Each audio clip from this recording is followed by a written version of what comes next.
It is our pleasure to welcome you to an afternoon of college football between the United States Air Force Academy and the United States Naval Academy. It's the first weekend in October, and it is Navy versus Air Force. With Sheehan Stanwyck-Birch, Aaron Taylor, I'm Carter Blackburn. It's been our privilege to do a few of these games through the years, Aaron, and it truly is special when we reach this point right before kickoff, Navy versus Air Force. There's nothing like it. I mean, this is everything that's good about intercollegiate athletics. It's rivalry and tradition and pageantry. I love these games. I'm a big fan, and having played against both these teams, it's good football. Well, last year, Malcolm Perry was the star. The good news for Navy is their quarterback who left their last game with a concussion. He is back, and he is the quarterback where Navy will trust him with the football every play.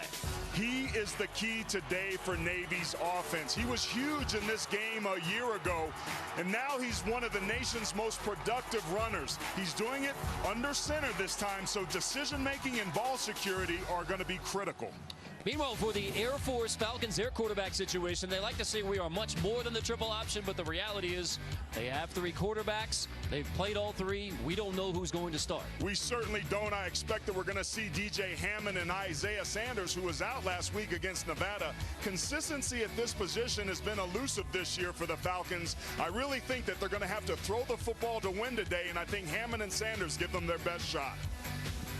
Troy Calhoun, the Air Force Academy graduate, trying to find answers at 1-3 right now. 12th season as Air Force head coach. Already the third most wins in school history. For Ken Niumatalolo, 13 penalties this year. That ranks pretty good. But when we asked the midshipman players this week, have the coaches noticed some mental errors and penalties that should not have been? They said, oh yes. Safe to say it was very much a focus for the midshipmen in these last 2 weeks. And for more, let's check in with Sheehan Stanwyck-Birch. Thanks, Carter. Well, coming into this season, Navy's Zach Avey was finally feeling healthy. Last year as quarterback, he played much of the season with a left shoulder that popped out of his socket basically every game. However, 2 weeks ago in the SMU game, Avey had to leave the game with a lower left leg injury. All week he's been labeled as questionable. Today, he's dressed. He has a leg brace on. He did warm up.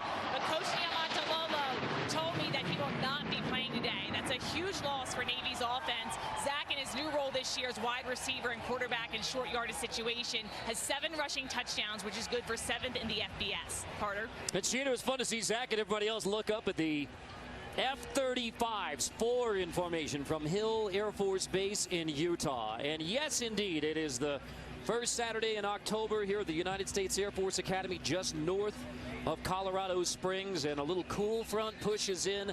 51 degrees. It is beautiful. The fans are bundled up.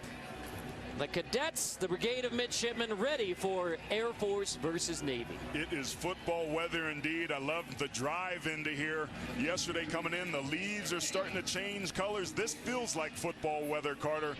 Let's be honest, Air Force hasn't played as well as they would have liked after starting out 1-0 against Stony Brook, but I get the feeling that the Falcons are going to show up and give Navy their best shot today. The lone win over Stony Brook in the FCS, so 0-3 versus opponents in the FBS.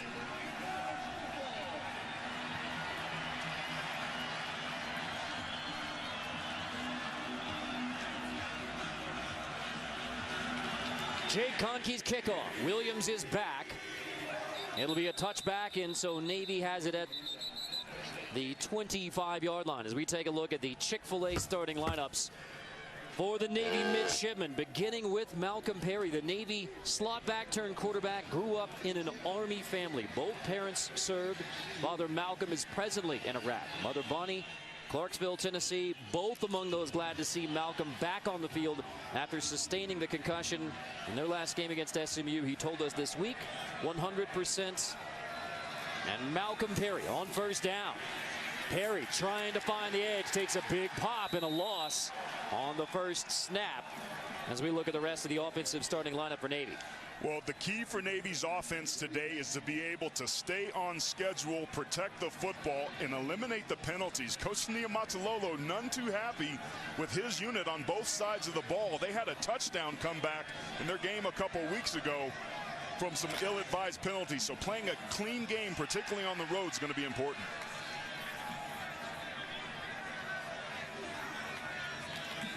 2nd and 11. Perry, option, left side. Keeper again and gets just a couple to bring up 3rd and long against the Air Force defense. Well, keep your eye today on number 2, Jeremy Fedulum. He's a playmaker. He plays that safety spot. Tackling well in the open field is going to be important. When you're playing this type of offense, you have to be disciplined with your eyes. Fedulum gives them that opportunity. It's important because both of these teams could take advantage of you over the top if you're not paying attention.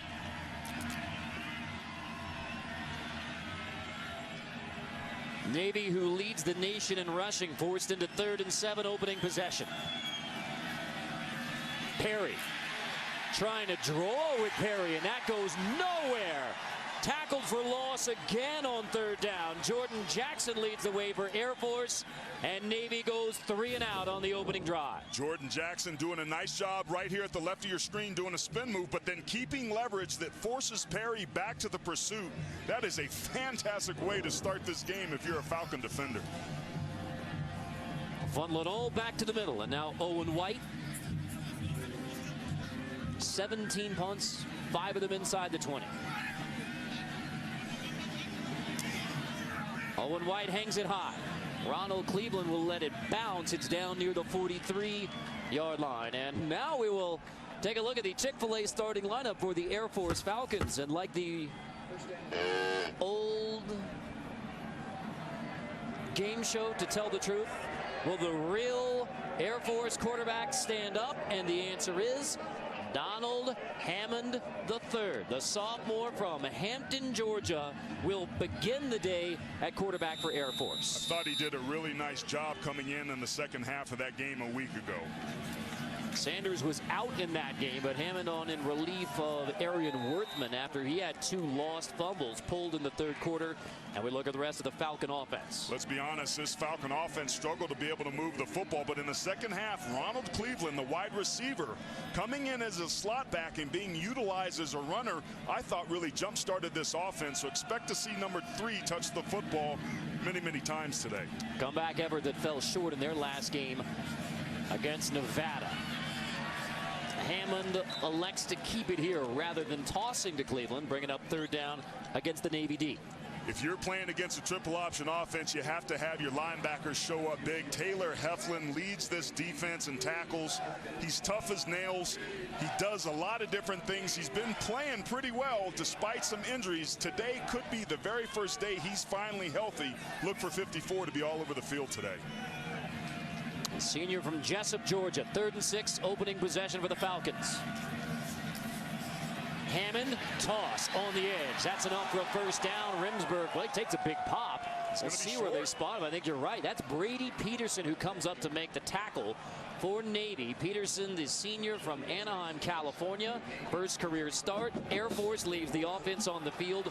Both of these teams built for going for it on 4th down. It's always 4-down territory when you're the academies, but particularly here at midfield. Remember, it's been hard for Air Force to get some fast starts. Expect a sneak or a dive here. For the 23rd time on 4th down, Navy ready for it. And the Mids get a 4th down stop. Jackson Pittman blows it up from the get-go on 4th and 1. That's what you have to do. I've been really excited about Jackson Pittman. Both of these defenses stepping up here early. The anchors away for the Navy defense as Jackson Pittman nails the 4th down stop.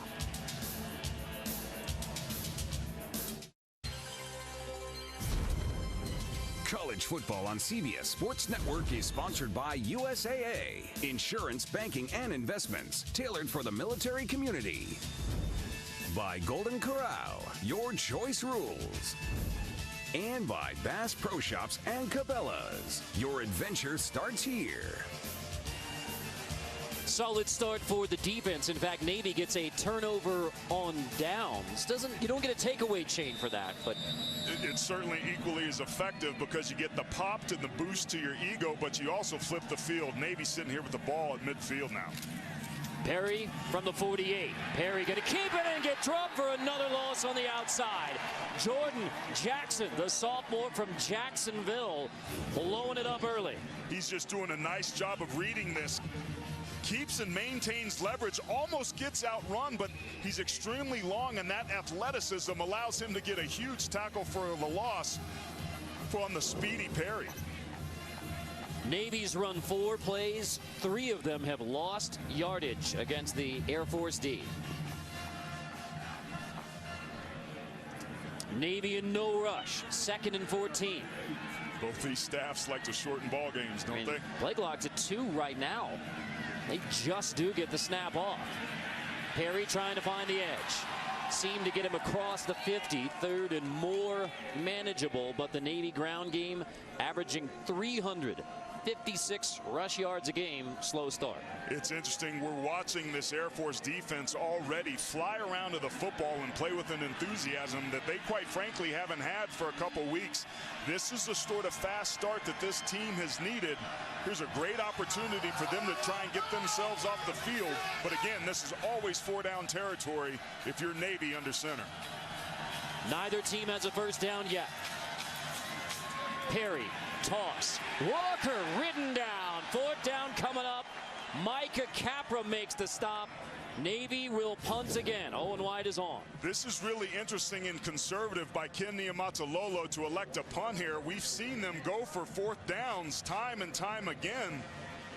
But in a game like this, you don't want to give too much momentum to the opposition early. A great opportunity, even though they get stopped, to pin Air Force down deep here.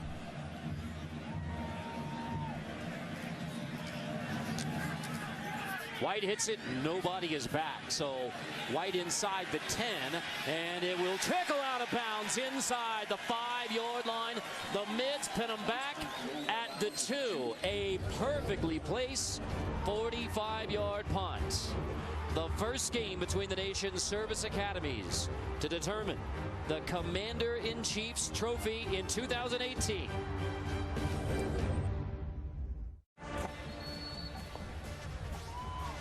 0-0, that tells you that the defenses have been solid to start. Nobody has a first down yet. Which option offense will start rolling? Well, this is basically option 101. This is something we're going to be following all game long. It starts with the dive, the fullback up the middle. That's what the defenses are keyed in stopping first.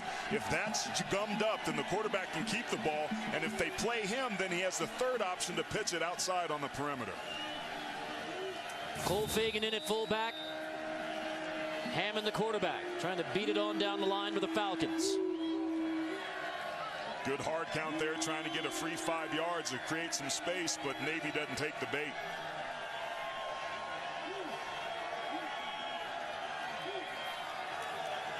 Hammond, the sophomore QB, keeps it, trying to get a push. At least got it away from the 2-yard line. Polu makes the stop, a gain of 2 out to the 4-yard line. Navy's defensive line that time, nice job getting some push at the point of attack. That kind of changes the angles that the quarterback can attack the defensive end. Both these D lines playing pretty well so far today. Remsburg and Fagan in the backfield. It's Fagan on the fullback dot. He is their leading rusher. Had only 5 carries prior to this year. He takes it to the 6. Now you have 3rd down.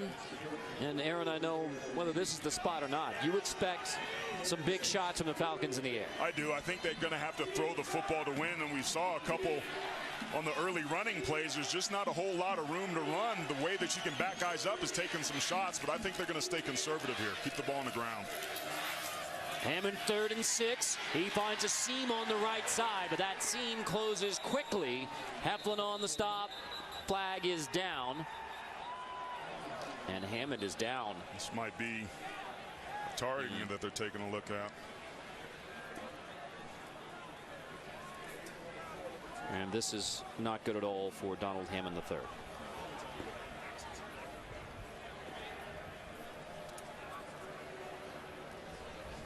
Isaiah Sanders is warming up. He missed the Nevada game because of concussion. That's when Worthman started. Hammond came on in relief, and now Hammond is down in the first quarter.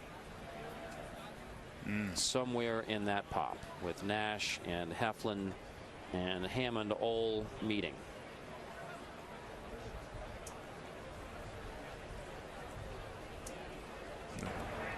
Here's the call. illegal block in the back, offense number 61. The penalties decline, will be 4th down. It might have looked like that ball could have came out there. In the end, you clearly saw the block in the back there. Certainly the concern for Hammond is that he's going to be healthy. I thought they also might have taken a look at a targeting play as there was helmet-to-helmet contact that was forcible. And that may be the review portion here. The flag was not thrown for targeting. That was a legal block in the back. But the replay booth does have the ability to stop and look for targeting, even if a flag was not thrown for targeting. And the question is, does 54 Heflin, it's not defenseless, so this would be forcible contact going beyond making a legal tackle or legal block playing the ball. It's basically the old spearing rule. Keep your eye on 54. He drops his head and looks like he intends to initiate contact with the crown of his helmet. But to me, from that angle there, it looked like he hit with his right shoulder. They're going to have to take a close look at this.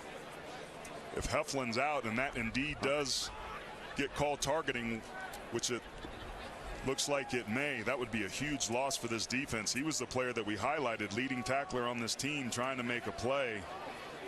And as Hammond leaves the field, Heflin might be doing the same. This is incredible repercussions, potentially the 8-11 mark to lose for Air Force. Hammond and then Heflin. If he is in fact called for targeting, then you're out for the rest of the game with your senior middle linebacker, leading tackler for Navy. And the endless rotation at quarterback for Air Force because of injury and otherwise continues. Again, Sanders missed the last game because of concussion. He's cleared. He is warming up right now. Worthman started the last game. Started 5 games last year, but he was benched in the 3rd. Hammond came in, and now Hammond, after taking that shot to the head, is headed to the Air Force locker room, and you can see she and Stanley Birch walking with them. And whenever we have an update on DJ Hammond, we will pass it along, and we still have the potential targeting to sort out and whether Heflin's going to be able to stay in the game.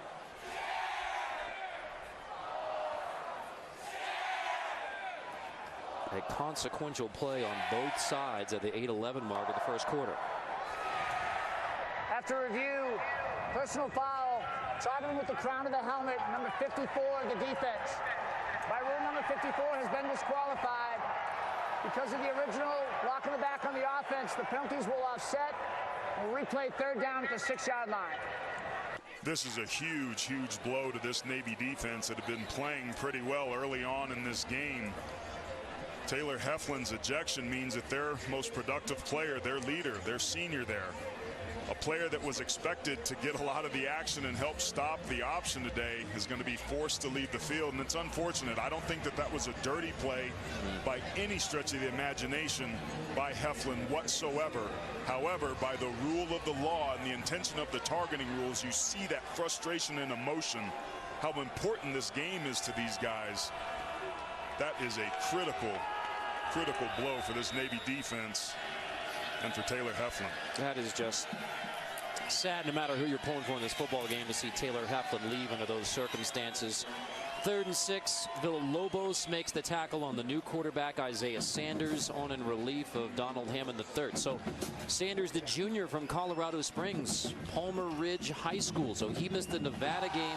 He started at Florida Atlantic. He started at Utah State. Actually started the game last year, the finale of 2017 versus Utah State. But healthy. And doesn't get this start, but here he is midway through the first quarter, already into the game for Air Force. Scott gets the punt away. Springer is back. He'll let it bounce at the 50, and it comes back a bit, and a break for Navy as they will have it on the plus side. Heflin is ejected. Hammond is out of the game, and it's Navy football. Navy looking for another deep shot. Harry has it. Touchdown again. Air Force, the Falcons grab the lead. Navy wants to throw again. And Navy wins a classic. Yeah, that was a fun one last year in Annapolis, and now here you are in this game. Zach Abey and Arian Worthman, neither one starting in this football game. In fact, Abey, we do not, per Sheehan's report, expect to see him today with a left leg injury, unable to go.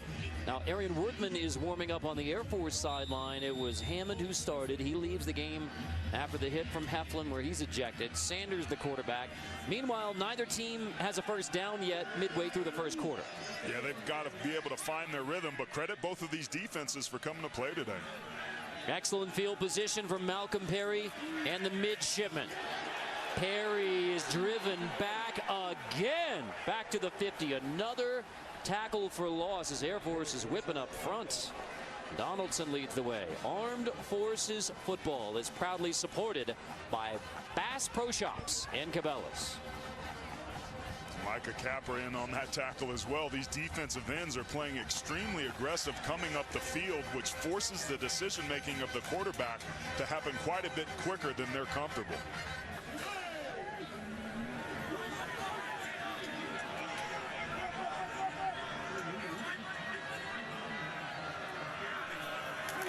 Play clock winding down again. Perry, nobody to hand it to, so he takes it. Same result, push back. Perry, who was averaging 6 yards a carry, finding no running room. Kyle Johnson on that stop after he missed the last 2 games. This is the second game in a row we've seen some miscommunication from that Navy offense. The fullback seemingly going the wrong way there. Perry not having anybody to hand off to, gets a little bit flustered, turns a negative into a positive, but another 3rd and long situation. This was a team that was 10 for 19 on 3rd and 4th down a couple weeks ago against SMU. This is going to be a heck of a 3rd down conversion if they can get that here. Perry, who averages 6 yards a carry, has only 4 rushing yards so far. And nothing more on 3rd and 9. Capra leads the way again. Navy 3 possessions, 3 and outs. This defensive line for Air Force is coming to play today. They're playing on the opposite side of the line of scrimmage. You got Nicholson there, you got Capra coming. Everybody is running to the football. When you have that many white helmets around the football, corralling an offense like this, you've come to play. Owen White's last punt, he pinned him at the 2.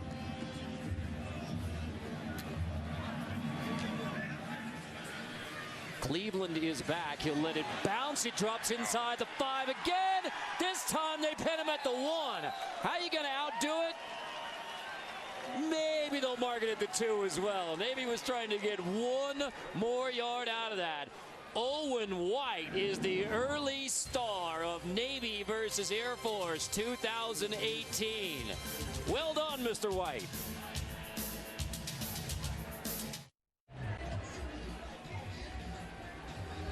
Don't have a score, don't have a first down early between Navy and Air Force. Next week, both these teams back in action. We'll be there for Friday night in San Diego with Air Force at San Diego State. Temple at Navy here on the 24-hour home of CBS Sports. Well, there is a clear differential in where these teams have started, and that favors Navy. It certainly does. They've had tremendous field position, but they haven't been able to take advantage of it. They've got Air Force backed up, so ball security very important once again.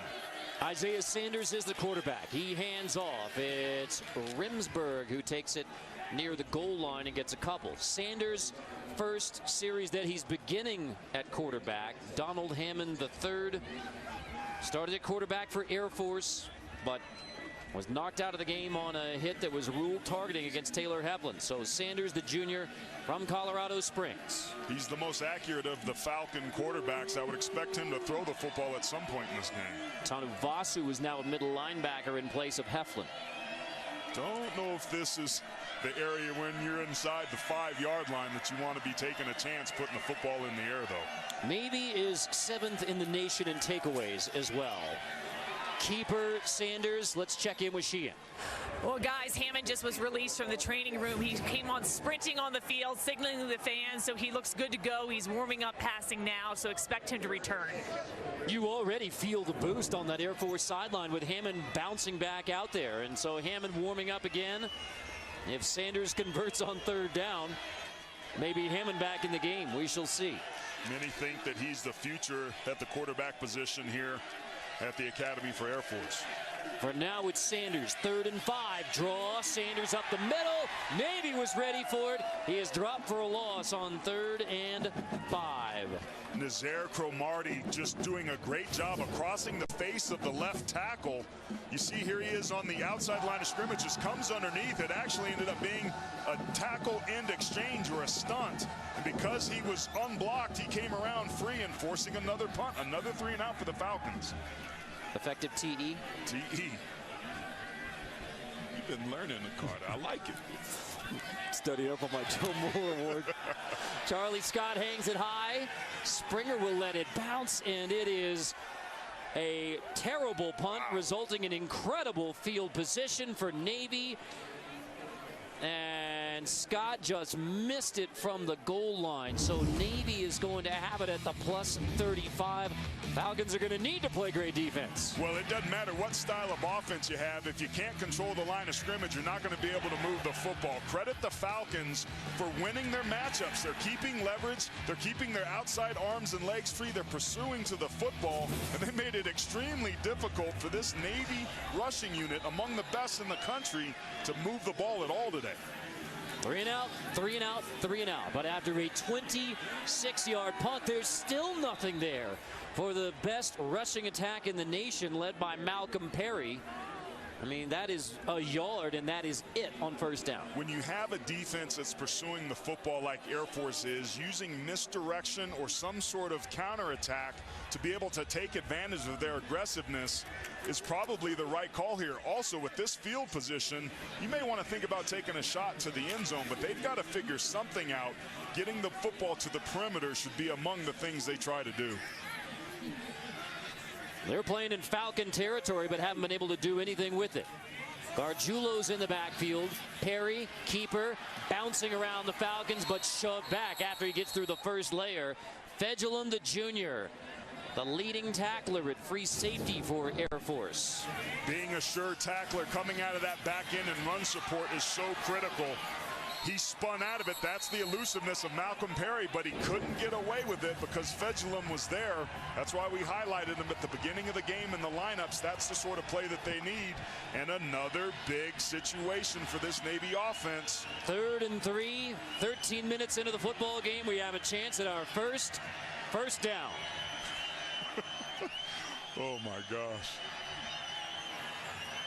Perry on the right side. Perry pushes, and he is driven back. He appears to have just enough until Koppel and Fedulum make the stop. Move the chains. 1st down. Just a nice job of sealing the outside edge, and Perry covers the football up to protect it in the contact zone just enough to move the chains. That's a huge confidence builder for an offense that's been struggling to move. Trust me, when things aren't working right, to get that first down, I would expect Navy to start humming here with a little bit more confidence. Winding towards the end of the 1st quarter. Navy has it inside the Air Force 25. Gives straight up the middle. Nelson Smith, sophomore from Baton Rouge at fullback. He is averaging 6 yards a carry. We talked about the 3 elements of the triple option: the dive, the keep, and the pitch. The dive is the most deadly. If you can gash people up inside, it sets everything up. But if you can't do that and the defensive line can stop it, which is what Air Force has done, it allows the backers and the safeties and the run support to be able to take away the quarterback keepers in the pitch. And it's the play of Air Force's defensive line that's been the difference early here in the ball game. Thinking like Ken Niumatalolo here. They may want to kick on the other end if it comes down to that for the quarter change. Walker has a 1st down, takes it inside the 15, and he takes a big pop. So 34 seconds. Again, Navy would rather kick on the other end. That's one of the wrinkles of this stadium. So that's a factor going from the 1st to the 2nd quarter. And here's the perimeter play, Carter, that we were talking about. A missed tackle by the Falcons. Navy finally finding a way to get to the edge. See, no, let's go play on that end.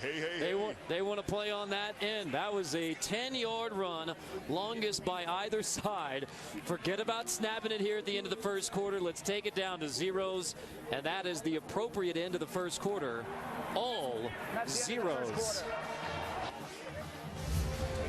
Navy versus Air Force. Since 1972, the Commander-in-Chief's trophy. Army won it last year. Falcons and Mids trying to get off to a good start in 18. Greetings from the 386 Air Expeditionary Wing. We would like to send a shout out to our friends and family. And go Air Force! Sing Navy! It is all over the world, this rivalry between Navy and Air Force, and part of it is the pranks throughout the week. Even this morning I heard tell of a goat that was let loose on campus here at the United States Air Force Academy. There is spoiled milk involved. We'll just leave it all right there. And cephalopods too, right? Oh, wasn't there you'll have an to octopus or something? Yes, thank you. You had to. You went way too big on me there for a second. Notre Dame. Nelson Smith pushed ahead. This Navy drive started at the 34-yard line. We talked about the wind and the difference between the first quarter and second quarter. Ken Niumatalolo says of all the years we played in this stadium at Falcon Stadium, we know we want to kick towards this end. So that was one of the reasons why they were in no rush to snap those last couple of plays at the end of the first quarter. They want to kick with the wind if it comes down to that.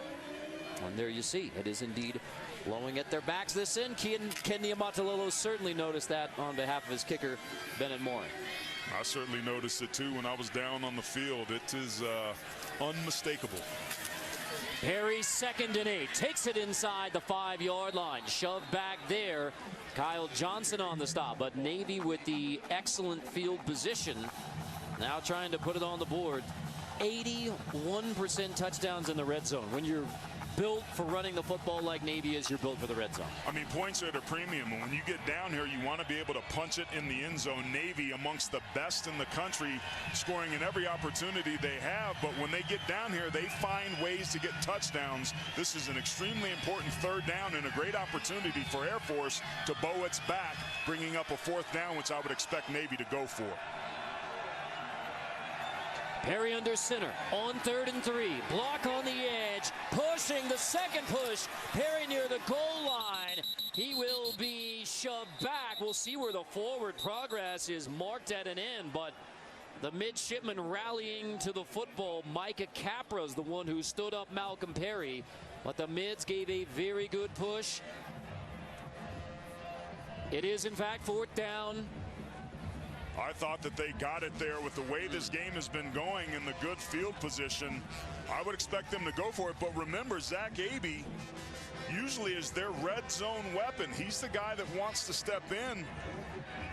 It's Garrett Lewis who's coming in now without Abey. So Perry out of the game. You get Lewis at 6'1", 200 pounds. On 4th and 1. It is not 4th and goal. It is 4th and 1 from inside the 2. Right side, end zone, touchdown, Garrett Lewis.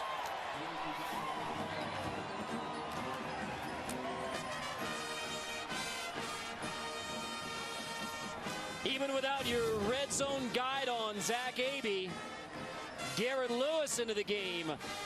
First points for the Mids. Nice job that time of both play calling and execution. That right side of the offensive line, and fullback Anthony Gargiulo got it done. Navy finally capitalizes on field position after a 26-yard punt. They took it from the Air Force 34-yard line. And after the first 3 Navy possessions, all resulted in punts. Garrett Lewis off the bench into the end zone. 7-0 Navy. Kind of knew when somebody got a first down, they were just going to keep going into the end zone. That's exactly what Navy did. 7-0 start. Join our Tops crew bright and early tomorrow morning. Even then, it is prime time for Adam Shine, getting you ready for the NFL Week 5 schedule. That other pregame show right here, CBS Sports Network, 8 a.m. Eastern Time. That bodes pretty well for Navy. Look at that stat. I mean, it just shows you the importance of ball control and possessing it, and what this team can do when they finally find a way to be able to get themselves into the end zone first. That last touchdown, a direct result of Air Force going for it on 4th down and getting stopped at midfield. It took 3 more series, but Navy finally was able to take advantage of that great field position. Bennett Mooring touchback. It'll be Air Force football at the 25-yard line, and it will be Hammond back in at quarterback. So an excellent sign for Air Force. He was knocked out of the game on the hit that was ruled targeting against Taylor Heflin. Sanders released for 1 series, and now back to Hammond, the sophomore from Hampton, Georgia. I like this decision. I think it gives Air Force their best chance to move the football. He took most of the reps throughout the week. He's the most prepared. Now that he's healthy, he gets a chance to move this offense again. Hammond from the 25. Option toss outside. Remsburg has a scene for the biggest run of the day for Air Force as Remsburg takes it across the 40-yard line. The sophomore from Newton, Kansas, breaks it for 17. Nice job by the left side of this offensive line, and the tight end getting up to the second level to cut off the pursuit from the linebackers. Beautiful perimeter run. And you're even getting some receivers that are getting into it, being physical out there on the outside edge. Gerald Sanders saying, come get some. Jacob Springer almost a face mask, but apparently got out of there in time. Hammond, here's the toss. Remsburg again across the 50. And Caden Remsburg, a track star in Newton, Kansas, both the 100-meter and 200-meter state champ in the 5A. His dad is track coach. Navy takes its first time out of the half.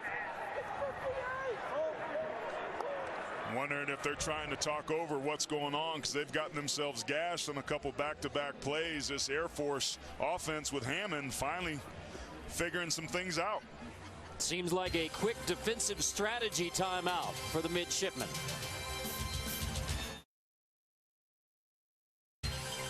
Our Fansville Cam is brought to you by Dr. Pepper. Speaking of, I saw Brian Bosworth this week, Lord Huron concert. Yeah. Good time had by all. They're having a good time around the United States Air Force Academy. And if you would please, show me the bird. It's the bird. Such a fun, festive atmosphere here. These fans watching these guys line up in formation and then take off running towards the stand. Among the greatest scenes in college football when we come to these academy games. There was a real nerdy web browser joke on one of those poster boards. You can rewind it on DVR if you really want to know. Second down here. Hammond toss right side. Another first down. Remsburg has it on the edge, and clearly Hammond to Remsburg on the toss is starting to give Navy some issues. It seems like Hammond is doing a good job of holding the ball to the last minute, sucking in the defense, creating those perimeter opportunities. There was a couple times in their game against Nevada where some of his pitches were bobbled by a couple different slot backs. That's something for us to keep our eye on. Air Force didn't have a first down on its first 3 possessions, including that critical turnover on downs on the first Falcon possession. Now they've moved the sticks twice. Cole Fagan, the junior from Dunellen, Florida. Squadron 39, the Wild Weasels, Cole Fagan. Sounds scary. Tell you what, the Air Force doing a nice job of getting to the perimeter, but then they go back inside to Fagan to keep this Navy defense honest. You make your hay inside on the dive, but all your big plays typically come on the perimeter. Ronald Cleveland is in the backfield. This looks like a design run for Hammond, and only about a yard to bring up third down again. Cameron Kinsley, a sophomore from Memphis, Lausanne Collegiate. He's a political science major. Got to have a good chance with a chat with Cameron Kinsley this week. See Troy Calhoun here trying to think maybe a couple plays ahead. You get on this plus side of the 50. If you don't pick up enough yards to the line to gain to pick up a fresh set of downs, he's already thinking about what he's going to call on fourth down. And you'd be kicking into the wind, and it's been inconsistency in the kicking game for Air Force so far. Hammond left the game and came back for this series. On 3rd and 4, you're going to have to use a timeout. With the play clock winding down, couldn't get it off in time. Before the play clock expired, Air Force takes its first timeout of the half. It'll be a 30-second timeout. Giving you more time to discuss not only your third down play, but potential fourth down play with the Falcons on the move finally. Out of the offensive timeout for Air Force. It is 3rd and 4. with our producer Scott Brandwine, director Matt Plundo. Back in the United States Air Force Academy. Hammond fake it, roll it on third down. Toss, it's incomplete. The first pass of the game was the tight end throwback for Cade Wagaspak, and it brings up 4th and 4, and the punt unit is coming on. This is just a nice job of a bootleg. The ball is thrown a little bit short and down, so Wagaspak, who's 6'2", has to go down and try and get it. That's a huge missed opportunity that was there, but the errant off-target pass by Hammond forces the punt. Late substitution on special teams for Air Force. The last punt by Charlie Scott was just 26 yards. But you have another chance to pin him back. Fair catch called for at the 10 by Springer. This week's Phillips 66 Athlete of the Week is Zane Lewis, Air Force Junior defensive back. Just go to the last headline there. This is how you earn the Phillips 66 Athlete of the Week.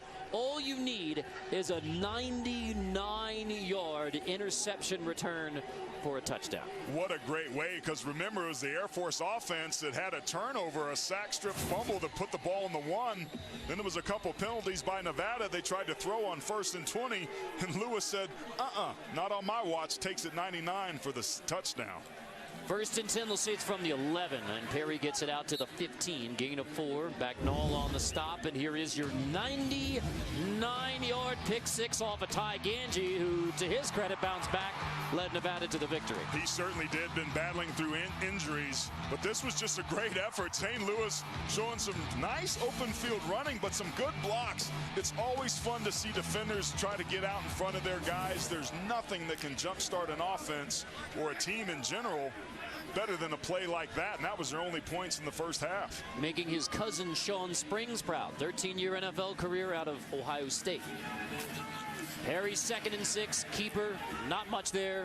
3rd down coming for Navy. This is the first possession since the 9-play, 34-yard touchdown drive. And because of the offense of Air Force and their punting game, they've had an opportunity to flip the field. This is important for them to try and be able to get a stop. Both of these offenses making some key adjustments, trying to find some room outside on the perimeter. We've seen Air Force try and throw it on 3rd down. What's Navy going to pull out of its bag of tricks here inside the 20? There's only been 1 3rd down conversion in the game. Perry toss. Walker on the edge. Reaching, he lost the football. Did it go out of bounds or was it scooped up by Air Force? Looked like Bagnall scooped it, but they're going to say down before the football came out. Bagnall was ready to scoop that and take it as far as he could. Bang, bang. Yeah, Trey Walker was trying to give that extra effort to extend the football. He sees the down marker there, where the 1st down line to gain. He stretches the ball out, but that knee certainly comes down, but only about 6 inches before that ball hits the ground and comes out. So White to punt, with the Falcons feeling some momentum and field position shift. Cleveland is back. Good punt. Cleveland has to hang it back at the 20-yard line. Now he looks for a blocker. Cleveland across the 30, tackled from behind at the 35. Falcons trailing by 7 early. Cleveland trying to set them up.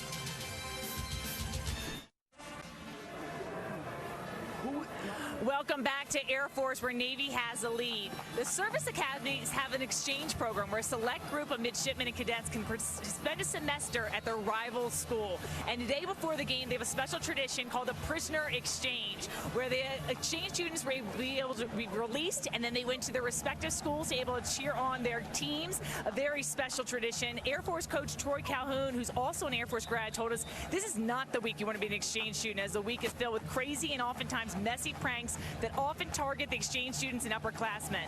On my flight out here, I sat in front of Navy plebe Grant Vignault, and he and his classmates were so proud of all the stunts they pulled off. He leaked me a few photos, and here is one. And pretty amazing, someone was able to get a goalpost in the middle of Navy's campus right in front of their dormitory, Bancroft Hall. It is. It's incredible seeing those Rimsburg on the 1st down carry. But yeah, there's more than gamesmanship. And by the way, how respectful that group cadets around, and now you got to pose for selfies as well with she and Stanley Burns. That was awesome. It's funny coming out of commercial like, shh, guys, be quiet. I mean, And then after she gets done, then they get crazy and turn back into college kids. and what's great is that somewhere in our notes we have things like pork rinds, spoiled milk. Winding up, first big pass attempt is incomplete for the Falcons. A chance to send it to Brent Stover, New York, the Independent Craft Brewery update. Guys, the SEC on CBS, LSU in Florida. LaMichael Pirine in from a yard out, second quarter. They are tied at 7. Thank you very much, Brent. Action-packed so far. Boy, Oklahoma-Texas shootout, man. Red River rivalry. The horns are rolling. Yes, they are. They beat USC, TCU, Kansas State, and Oklahoma in the last 4 weeks. Pretty impressive turnaround. Hammond on 3rd and 6, throwing them back-to-back. This one's wide open. Cleveland outside. Cleveland inside the 20. He is into the end zone. Touchdown. Air Force through the air for 61 yards. It's Ronald Cleveland for the ERA Shield Air Force. This is what we saw a year ago, the big plays through the air. We talked about Ronald Cleveland at the beginning of the game getting involved in the run game, but this is just a complete bust on the backside of Navy. Ken Niumatalolo telling us we have to be disciplined with our eyes, we have to be assignment sound. They weren't, and now Air Force gets themselves right back in this game through the air. Jay Conkey's PAT is good. Even 7-all. So Hammond knocked out early. Back into the game to lead Air Force through the air. Into the wild blue yonder for Ronald Cleveland and the Falcons.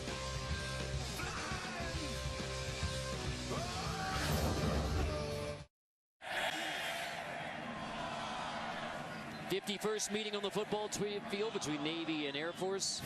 Let's go back to that touchdown. Yeah, it's just a bust on the backside. You're going to see 2 defenders from Navy right here, both locked on here. That allows Cleveland to sneak out of the backfield.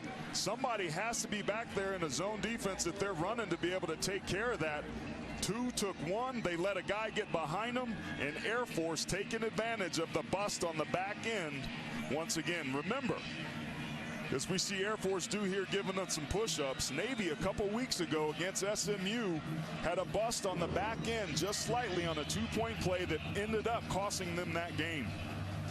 The first completed pass of the game goes for 61 yards for a touchdown to Cleveland. And a fair catch at Springer, so they'll have it at the 25-yard line for Navy. Fair catch on the kickoff. Because number 1 made a successful fair catch. By rule, it's a touchback. The ball will be placed on the 25-yard line. Armed Forces football is proudly supported by Golden Corral. We haven't seen much of those fair catches this year, but when field position being a premium and ball control and those sorts of things being all the more important due to the conservative nature of this triple option offense, not surprised to see Navy do that there. Great execution and decision to get themselves out to the 25. Special teams has been a problem for the midshipmen all season long. Navy's had 5 possessions. 4 of them were 3 and out. Only exception was the touchdown. Perry, toss, tipped, almost picked. Wow, intended for Gargiulo. He's still turning around looking for the football. Where did that thing go? Not into his hands. Not a good throw there by Perry. You see he's falling back when he throws the football because of some pressure. He's falling away, so there's way too much air underneath that football. Gargiulo was open. Had that ball been thrown a little bit better, it might have been a completion, but the extra air because he threw off his back foot allowed that to get defended. Navy still hasn't completed a pass. It was Garrett Lewis who had the touchdown run. Red zone replacement for the injured Zach Abey. Perry in trouble again in the backfield, strung out and ridden out of bounds by Jordan Jackson. Malcolm Perry has been bottled up by Air Force.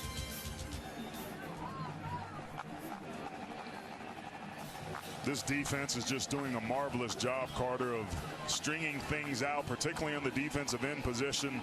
Jackson and Capra, all those guys along that defensive line really getting the better of Navy up front. Now remember, Navy already elected to try to throw the football on first down. I like the change up on the play call. It was just a poorly thrown ball. But what do you do here on 3rd and forever for this offense? You look intensely into the camera. Navy takes its second timeout of the half. It'll be 30-second timeout. Both these head coaches really guard timeouts. We had in-depth discussions about clock management, late half situations with both Troy Calhoun and Ken Niumatalolo. So it is no light thing that Navy just has one timeout left with 6:26 to go before halftime. It's not, but Carter, I think it's a good use of that timeout. It's 3rd and 15. You want to try and move the chains. But remember, how aggressive can you be? Because you don't want to put the football in jeopardy. That first down pass got tipped around. Remember, turnovers, without question, are the greatest determinant of outcome when these two teams take the field. Including run downs. That's well established. Oh, and a penalty out of the timeout prior to 3rd and 16. False start. Offense number 72. 5-yard penalty. 3rd down. And this is what Navy talked about ad nauseum during the off week coming out of the loss against SMU was penalties, bad penalties out of a timeout. 3rd and long already. This is uncharacteristic. It is the 14th penalty this year. That's not a huge number, but for Navy, you can't have any. You certainly can't do that. Nevada got 13 points off of turnovers, a lot of those because they got themselves behind the chains and put the ball in jeopardy. But penalties, there weren't many a couple weeks ago, but they affect this offense extremely well. It's the first accepted penalty of the game on either side. Forces into 3rd and 21. Kyle Johnson on the stop. Falcons get another 3 and out from Navy. So other than the touchdown drive, it has been 3 and out all day for the midshipman offense. It's really been a beautiful display of defense on both sides of the football. Here's a great opportunity for Air Force, whose defense once again gets themselves off the field with some good aggressive play and a unfortunate penalty, if you're a Navy fan, to get this ball back and try and get some more points here at the end of the second quarter. Owen White from inside the 10. Cleveland 13-yard return, last opportunity. Sneaks across the 35 and then is wrestled down there by Parker Noren and special teams. Now let's take a look at the AP poll powered by Ram Trucks. AT, what stands out? Well, what really stands out is that it's Alabama and everybody else behind them. I mean, Alabama is finally on the offensive side of the football as explosive and dominating as they've been historically defensively. So are you out on a limb and saying that Alabama is the #1 team in college football? I mean, that's a divisional opponent you just wreck. I mean, 65 points in the SEC. Now, it's been a rough year for Arkansas, but they look unstoppable. Hammond, another deep shot, tipped and incomplete on the outside. Here comes a flag. It's on Sean Williams in coverage after Hammond was going to the air again. Pass interference, defense, number 6, automatic first down. That's unfortunate. I thought it was pretty good coverage by Sean Williams that time. He was disciplined with his eyes. That's the second time they've tried to throw to that side on him with that same combination. He just gets there a little bit too early and affects the receiver. That's a good but unfortunate call for Navy. You don't oftentimes see this in a game where there's been one completed pass, but the Falcons through the air are starting to find something. Got a heck of an average going. Hammond dropping back again, heaving long again. Nobody downfield this time. Polu got the heavy pressure on Hammond, forcing that errant pass. Yeah, it looked like there was a fair amount of contact on this near sideline. I couldn't see the number of the wide receiver, but he felt like he was interfered with. Ended up being a good decision for Hammond to throw that football away. You saw the little look of disgust there from Troy Calhoun going, man, we could have used that one. So instead now 2nd and 10. Back on the ground now, Hammond. There's a toss on the edge. Saucier, Joseph Saucier inside the 20. And into the end zone. Touchdown. Falcons on top. Back-to-back touchdown drives from Air Force.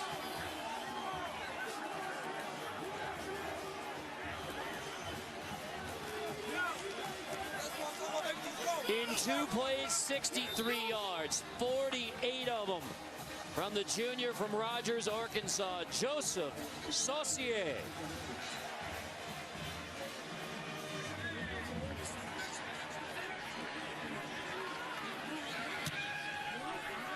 Conke's PAT makes it 14-7 Air Force.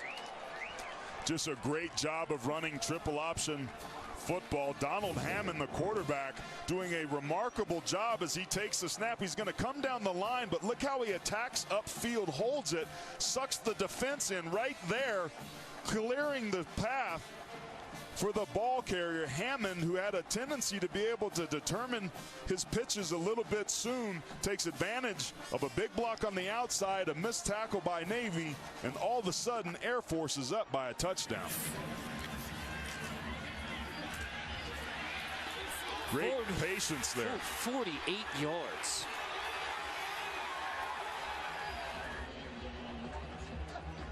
Saucy. It is saucy. And that's that perimeter run game that was set up. Remember, Air Force in that last series came out trying to chuck the football around. But when they needed to, that's what the pass game can do. It's almost the opposite. You throw the football to set up your run by getting those safeties to play a little bit deeper.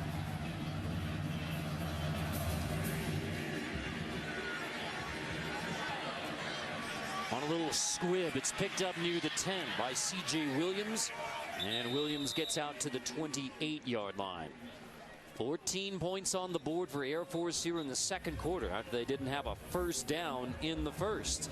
Coming up on the halftime report, powered by Ram Trucks, Brent Stover, Houston Nutt, Kevin Carter. Full update from around college football, including several games that were delayed. I know Pitt and Syracuse, critical matchup in the ACC's coming down to the wire. That one's in overtime now in Pittsburgh with the rain falling there.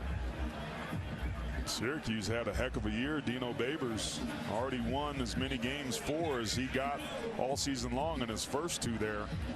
It appears that your Orange, Carter, have maybe turned a quarter. I think we're going to have an issue with the play clock being reset. Here's the discussion. Feels that the receiver gave an invalid fair catch signal. Therefore, he can't advance the ball. Ball be placed in the 10-yard line, we first down. Wow, we're going to have to look at this one again. So Williams, they say invalid fair catch, so it's a difference from the 23 back to the 10. I mean, at least a 13-yard difference here. Please reset the game clock to 5 minutes, 18 seconds, 5-1-8. Thank you. Our production team is presently looking. You see Springer there with his right arm. I think that was supposed to be not a fair catch, but a kill. But regardless, they interpret that it's supposed to be above the head for a fair catch. Please reset the game clock to 5 minutes, 18 seconds, 5-1-8. Thank you. Fair catch anywhere inside there, and it's clear that either of those return men can make the fair catch signal. I don't think that's what he meant to signal, but that's the difference for Navy, and bring it back with the fair catch signal. So that field position game, Nelson Smith gets it back across the 15-yard line, but that's no small break there. No, it's not, and it's interesting in a game, as you mentioned, that's been largely determined on field position. Navy dominated early, but it really seemed like after the quarter change, we started the second quarter, it was Air Force and the Falcons, because of their offense moving the football, that had the field tilted in their favor. Air Force had 6 offensive snaps in the first quarter, 2 touchdowns in the second. Williams on the edge, gets across the 20-yard line and takes a big pop as he does. But enough to move the chains. Look like Bagnall and Fedulum there on the stop. These are the teams that will run the football into the boundary, but look at all those helmets. There's 5 people in the screen that are defenders for Air Force. That's why this unit is playing extremely well so far today. They're just running to the football, canceling gaps, being disciplined with their eyes, and winning their matchups. But all it takes is one guy to take the bait, Carter, and it's to the house for Navy. Sure enough, Perry through the air, and it is caught near the 50-yard line. Stretching out to make the grab. Michael Cooper, the freshman from San Antonio's Taft High School. First one through the air for Navy. Credit that offensive line for good pass protection. Cooper comes just on the slant route. Very wide open. If that ball had been thrown a little bit more accurately, Cooper could have kind of caught it and kept on running. But a nice pickup to move the chains for Navy.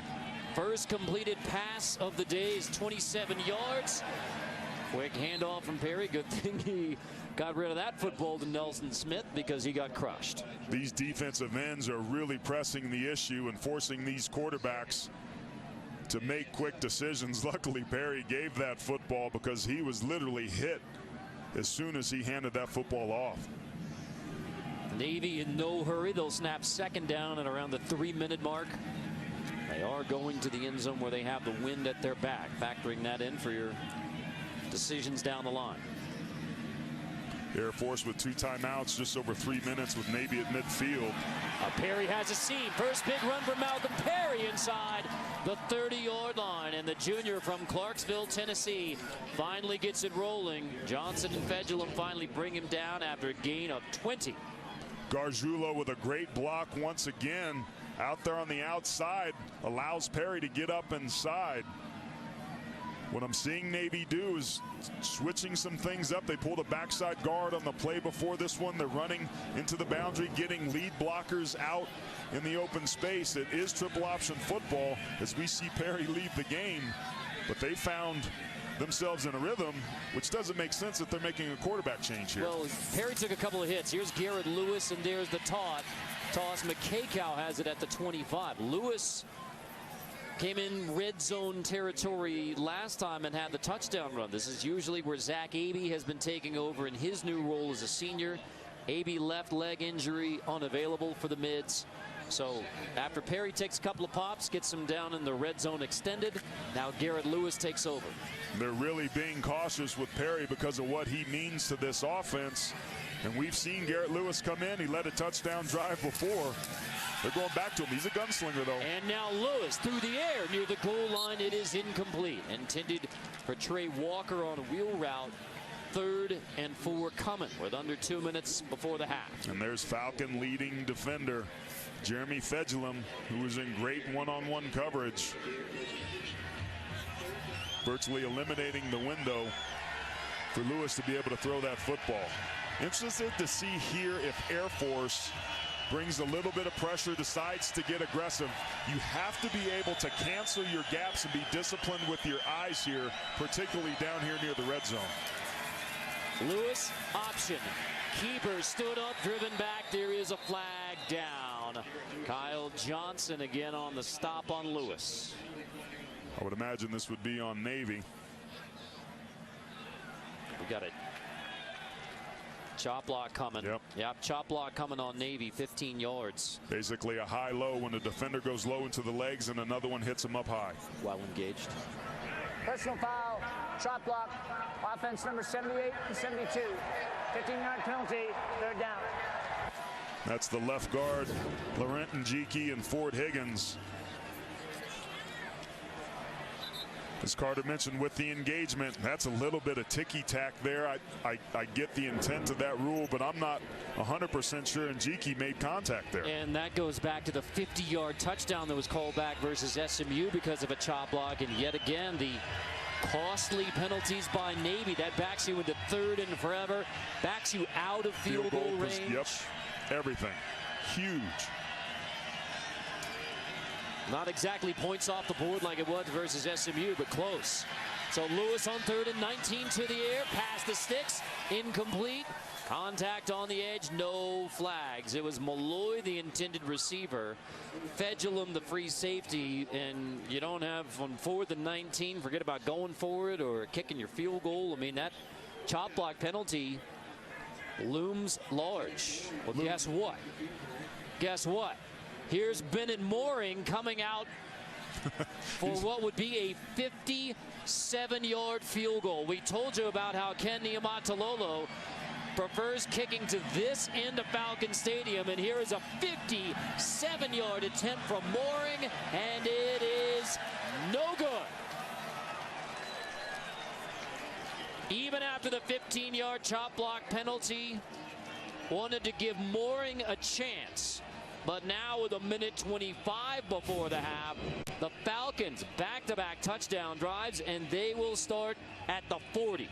You understand the decision. You're at altitude, 6,000 feet. You have the wind at your back. You trust your kicker kind of in the mid to low 50s at sea level. He just didn't have enough leg, but you've got an offense that's proven an ability to throw the football down the field that has 2 timeouts, minute 25 left. Navy better be careful here. Prior to first down, we have another flag. Before the snap, false start. Offense number 74. 5-yard penalty, first down. Now it's Air Force's turn to talk about costly penalties. Beginning of a drive, end of the half, you're trying to maximize everything, and a false start, 5 yards. They had nothing going the first 4 drives. That was their first penalty. First 3 drives, didn't get a first down. Toss, loose football. It's on the ground, covered up by Remsburg. And if you've got a full start and a fumble, this may change the way you think about this drive at the end of the half. Yeah, you may want to think about running this clock out the best you can, but there's those off-target pitches that we talked about seeing in the second half of that game a week ago. And now the Falcons appear to be in no rush for second down. No, sir. Run this sucker out. So a mistake late by Navy with the chop block that takes them basically out of field goal range. Clearly, you come up just a little bit short. It was on target. Air Force takes its second timeout of the half. It'll be a third timeout. Well, Air Force had nothing doing on offense early. Hammond left the game. Hammond comes back into the game. The first completed pass of the game. 61 yards, wide open Ronald Cleveland. It was reminiscent of what we saw a year ago thanks to the busted coverage by Navy. And then it was Saucier showing you some open field moves, being fresh, getting to that outside edge. Hammond did a nice job on that last touchdown of holding the football to the last minute, but an off-target pitch puts them in a situation where they're going to have to kill this clock to try and keep Navy from getting it back when they had an opportunity where they had some success on a couple first early downs. They might have gotten a field goal out of that deal. And as we diagnosed, because that Air Force drive started so poorly with the penalty on first down and then a fumble you barely get on top of, that's why Troy Calhoun says, let's just take a knee and get to the locker room. Don't have to snap it again, head to the locker room. And DJ Hammond, Donald Hammond III, leads the Falcons into the locker room. He's already been there once. They said get back out there and play more football. He does, leads 2 touchdown drives, and it is 14-7 Air Force at the half on Navy. The 61-yard touchdown pass to Cleveland. And then Saucier, 1 carry, 48 yards, and a TD. 14-7. Falcons on the mids at the break.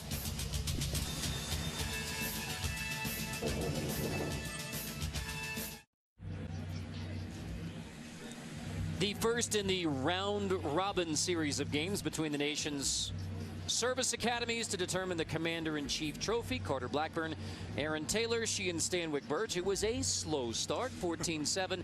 Air Force, the only completed pass by the Falcons in the first half was the biggest play of the game. This was a game that last year saw 93 points and almost 1,200 yards of combined offense. But the story to me early on was Air Force and their defense, which meant that points were at a premium and there was some scoring that took place early on. Navy started this drive on the 34. Lewis goes in for the 2-yard touchdown. Only one of 2 drives in the first half by Navy that wasn't a 3 and out. And then it was Ronald Cleveland with the big 61-yarder, and then Joseph Saucier, the 48-yard touchdown, making some people miss, taking advantage of some good blocking on the outside edge. And Air Force, who gets his ball back to start the second half, came alive early in that second quarter. Let's take a look at the Dockers first half stats, and that is in fact a reverse of the way things have gone so far between Navy and Air Force in 2018. The Mids had been able to run the football, Air Force not so much, but like I said, when these two get together, you throw it all out the window. Throw it all out the window. Coming into this game, Air Force was averaging less than 4 yards per carry. They've almost doubled that today against the midshipmen. Bennett Mooring's second half kickoff. Seen some adventurous kickoff moments. That's a touchback. We check with Shia. Thanks, guys. Well, I talked with both coaches. Air Force Coach Calhoun, overall pleased with his team's play. Happy with the defensive effort. Thought Hammond, his quarterback, played well. Just wants to make a few more offensive plays. Navy Coach Niumatalolo came out. He was upbeat. Thought his team was a little rattled in the first half, hoping that they will settle down. They need to execute offensively, making some adjustments to make sure they can get some more yards. 86, that tells it all right there. That leading the nation with 356, only 86 in the first half. It is Hammond at quarterback to begin the second half. He started the game, was relieved briefly by Isaiah Sanders when Hammond took a pop on what was ruled targeting against Taylor Heflin, the middle linebacker for Navy. Ejected in the first quarter with 8:11 to go in the first. Hammond took the next series off, came back, led both of the touchdown drives for the Falcons. He looked more like a drop back passer in the second half of that game, I thought. Threw the ball extremely well. Hammond gave him a spark late against Nevada, their last game. Here he is throwing, incompleting to the outside. That's Sanders with just his 4th catch of the year. Falcons through the air. That's the 3rd play that we've seen on that deep out with Hammond throwing to that right hash.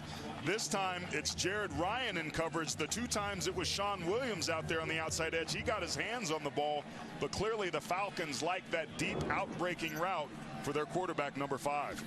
On 2 completions, 74 yards for Hammond. And now back to the option toss. Rimsberg hauls it in rather awkwardly and still manages to get 3. Spot on, partner. That was an extremely low pitch. You see Hammond there touching his chest saying, hey, that was on me. We mentioned it in the second half. In their game a week ago against Nevada, there were some errant pitches where it was really hard for the ball carrier to be able to get a hold of it. We had that right before the second half. There was an issue with ball security. Air Force really needs to be careful when they put the ball in the air, whether they're throwing it or pitching it. Dropping back out of the eye. That's complete. Saucier, who had the touchdown run. And Saucier down the sideline again, like Jay Hicks, the Nung River. Saucier. What he does a marvelous job of. This is just like a pitch or a sweep. You get him out into space, some good blocking once again on the perimeter, but he's showing strength to run through arm tackles, and that is critical. And if you're a receiver in this offense, you have to do your job outside on the outside edge. Really good perimeter blocking today. Falcons on the roll inside the Navy 35. Handoff up the middle. Bordeaux bouncing his way inside the 10 and shoved out. Taven Bordeaux, the junior from Oklahoma, finally shoved out after a gain of 26. This is just a power pulling the guard inside. It actually turns into a trap, kicking out the defensive lineman. That is old school style football, just trying to split the defense. Down blocks on the play side, pulling the backside guard to kick out. First and goal, Falcons. Hammond, keeper, inside the 5, shoved back. Tanavasu on the stop.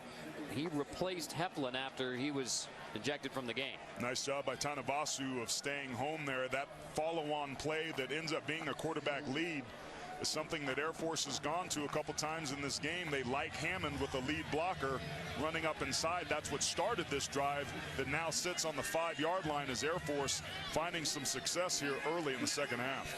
Tanavasu has 7 tackles in relief of Heflin. Hammond into the end zone, touchdown, Donald Hammond III. Seizing hold of the Air Force quarterback shuffle. It's DJ Hammond leading the way versus Navy today. Been impressed by this offensive line of the Falcons that has struggled for much of this year. They look like they wore that Navy defensive front out on that first drive. PAT is good, and after Air Force didn't have a first down in the first quarter, now 3 trips to the end zone, and it was big plays through the air all the way around to get it rolling. Saucier set him up. The huge run from Bordeaux. And then Hammond into the end zone. A 21-7 lead.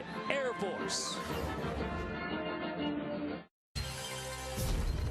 College football on CBS Sports Network is sponsored by Navy Federal Credit Union, proudly serving the armed forces, veterans, and their families for over 85 years. Insured by NCUA.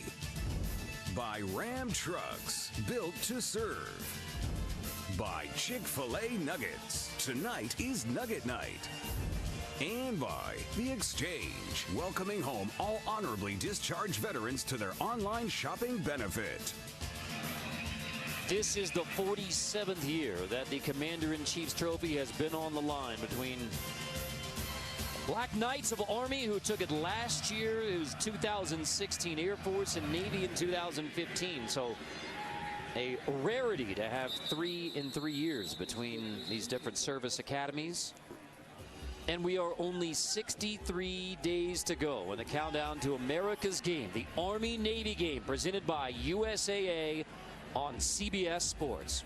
What a game it was in 2017. Don't forget the next game where the Commander-in-Chief's trophy is at stake. Air Force at Army on CBS Sports Network on November 3rd at noon Eastern.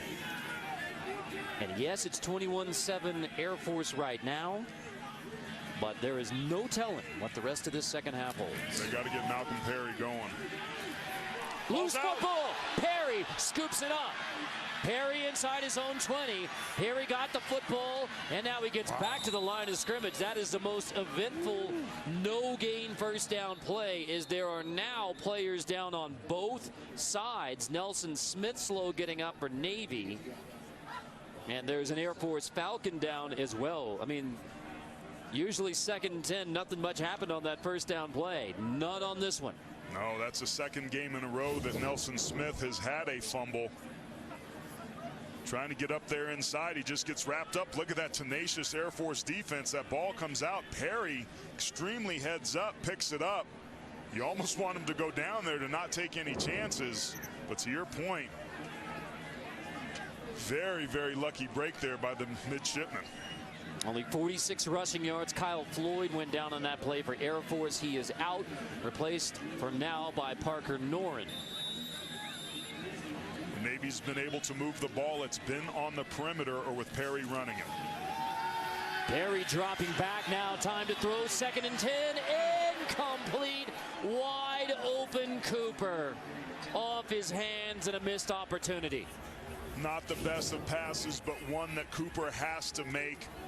Look at the linebackers suck up everybody on the entire defense of Air Force. Reed's run. That's a beautifully thrown football. I take back what I said. Cooper has to catch that. You can't throw it any better. He has the only catch of the day for Navy. It went for 27, but the true freshman back on the sideline for 3rd and 10. Just been that sort of day for Navy. Perry pressured in the pocket this time. Trying to bounce outside. Tosses it, and he is ridden out of bounds. Fedulum comes flying up. Perry's on his back. Now we're discussing whether it's intentional grounding. Whatever it is, the frustration continues for Navy and Malcolm Perry. You're going to have grounding, basically a sack. Ball never made it back to the line of scrimmage. Intentional grounding, offense number 10. Quarterback was outside the pocket. There's no receiver in the area. So lots of down at the spot. 4th down. First possession of the half for Navy couldn't have gone worse, except at least they didn't turn it over. And they almost did a couple plays before this. Perry just trying to make something happen. Throws the football away, but again puts the ball potentially in jeopardy. Air Force, who started this second half extremely strongly, looking to create some space and take this game over as they get the ball back here offensively. Cleveland from the 27 has a block on the edge. Cleveland's going to take it across the 40-yard line, across the 30-yard line. There is a flag down, but Cleveland brings it all the way back to near the Navy 30, and now we'll check the flag. I thought there was a block in the back near where Cleveland fielded the football. The flag, though, is on the plus 32 on a completely different part of the field.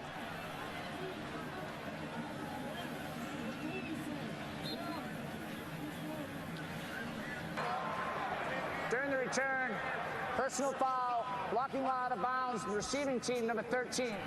15-yard penalty from the spot of the foul. Be first down for Air Force. Timeout. Not oftentimes called, so 15 yards off of the return. Nevertheless, Falcons, good position. We will be Air Force. This is for bragging rights. We want to sing second. We want the CIC.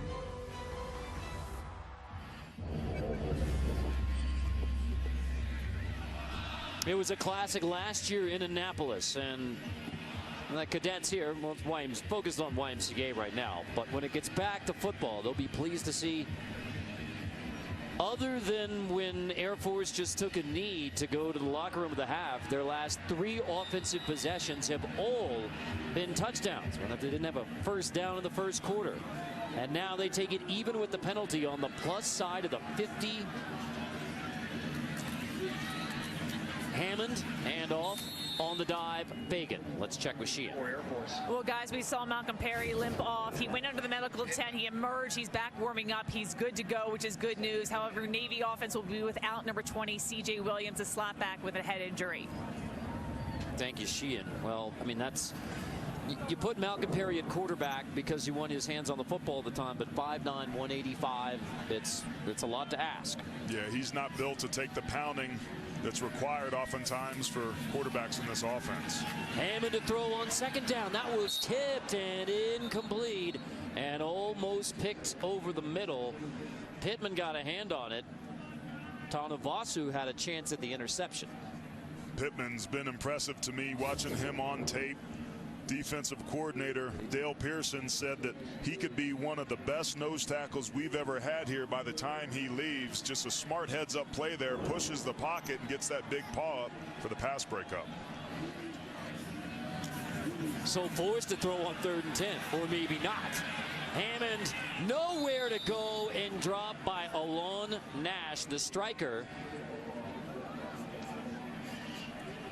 It's interesting. It's pretty clear to me that both of these coaching staffs are being a little bit conservative. If they lose some momentum and they get behind the chains a little bit, they want to play it safe. And in a game like this, when you can rely on your defense, I think this is a great opportunity for Air Force to punt this football away. Not that they would necessarily go for it on 4th and 10 anyway, but clearly the Falcons being conservative with their play calling after they stub their toe a little bit. Scott hangs it up. That is definitely a fair catch signal by Jacob Springer. So he grabs it inside the 20-yard line. 3 and out for the Falcons. They still lead it 21-7. CBS's Super Bowl season continues tomorrow. Jacksonville tries to slow down the undefeated Chiefs, and red-hot Patrick Mahomes. Check your local listings for the game in your area. Kick off your Sunday with the NFL Today, powered by Ram Trucks at 12 Eastern. Big one for the Bengals against the Dolphins. Both teams 3-1. Clayton Fedulum, his younger brother Jeremy's making plays for Air Force, and now Clayton, a third-year pro with the Bengals out of Illinois. He'll be trying to slow down the Dolphins. Jeremy Fedulum, and the Falcon defense has been terrific against Navy today. And we have a change at quarterback for the midshipman. Garrett Lewis is in at QB, replacing Malcolm Perry. You heard the report from Sheehan. Perry out of the injury tent. He's fine, but Lewis comes in trying to give the mids a spark. I think you got to do something to try and give them a spark, and he can also throw the football. Scored the only points that Navy's had in the red zone But it's been the inability for Navy to have any sort of first down success that's been responsible for so many 3-and-outs, as we see Malcolm Perry and Ken Niumatalolo wondering what the heck's going on with their offense. Nothing much. That's the answer. They're getting whipped up front. It's that simple. So Lewis trying to find the edge. He's ridden down again. Another tackle for loss. Jordan Jackson, Brody Bagnall. Navy is in danger of another 3-and-out. AT, this drive chart says it all. I mean, look at that. 3-and-out, 3-and-out, 3-and-out, punt, punt, punt, punt, punt. The missed field goal and the punt. 6 3-and-outs for this Navy offense that came into this game amongst the most productive rushing offenses in the country. Now they're once again in a 3rd and long situation, having some problems being able to protect the quarterback and create room to run. Expect Air Force to get aggressive here regardless of the play call. Lewis dropping back on 3rd and 10. There's the pressure. Lewis hit as he throws it off, and it's incomplete. Nearly picked, dropped at the last second by Zane Lewis. 2 hands on the football. Wow, Mitchell had to dislodge it from Lewis to avoid the interception. This was a very lucky break by Navy. Good pressure. Got to give Lewis credit for stepping up in the pocket, but not the decision to throw the football. And then it's Miles Fells that comes over to dislodges it, and another 3-and-out for this Navy offense. 1 for 10 on 3rd down now for Navy. Cleveland going to let this one roll and roll out of bounds near the 25-yard line. The midshipmen, they were averaging 36 points per game, 356 rushing yards per game, just 86 rushing yards so far. Armed Forces Football is proudly sponsored by USAA. Carter Blackburn, Aaron Taylor, she and Stan McBurch here at the United States Air Force Academy. Somehow, even with gloves on and chilly, go with the ice cream or the foam hat. Might be snow cone. What do you think, AT? Yeah. You're a snack expert. Maybe some froyo. Yeah. No more froyo. Hammond, toss. Rimsberg. Drilled and dropped. Play. Springer. Jacob Springer. Springer left the game a week ago, or a couple weeks ago rather, but just does a nice job. He gets chop blocked here, but gets himself up off the ground. He doesn't stay blocked. Look at that dexterity. Just does a nice job of getting himself off the ground and tackling Rimsberg for a very short gain. That was a heck of a play. You saw that big number 8 tackles for losses by Air Force's D. Navy doesn't have 1. I mean, that still a tackle for a loss. I mean, for a gain of only 1 yard, but this is an Air Force offense that had 12 tackles for loss against Nevada. Hammond has to whip it. Wow. And he completes it somehow. Zips it sidearm to Sanders at the 45. How did he sneak that one through for 19? What an incredible catch. This is what he looked like in the second half of the game a week ago against Nevada when he came in, was chucking it. That's a great thrown ball and a nice catch. That time by Sanders, showing some soft hands there. The result was nice for sure.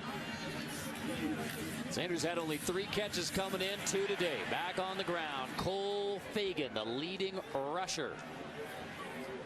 If that's a drop back pass sort of offense, we're marveling at the tight window that he throws in, but with an option offense, you're like, no. Hey, that was a nice he pass. makes all the throws, AT. Last time we saw this formation, it was a follow-on lead. Here it is. Hammond trying to find the edge, diving forward, and we'll see where he's spotted. There is a flag down. Sean Williams makes the stop. And Hammond tweaked a little bit after that tackle. Holding, offense number 81, 10-yard penalty, 2nd down. Those are crushers in an offense like this. All the momentum that you have going, that great pitch and catch, moving the chains. You really have Navy on their heels, and the defense to me looks like they have no life left in them, but instead of getting a nice gain there, you come back and you're 2nd and 14. Now you have some uphill work to do offensively.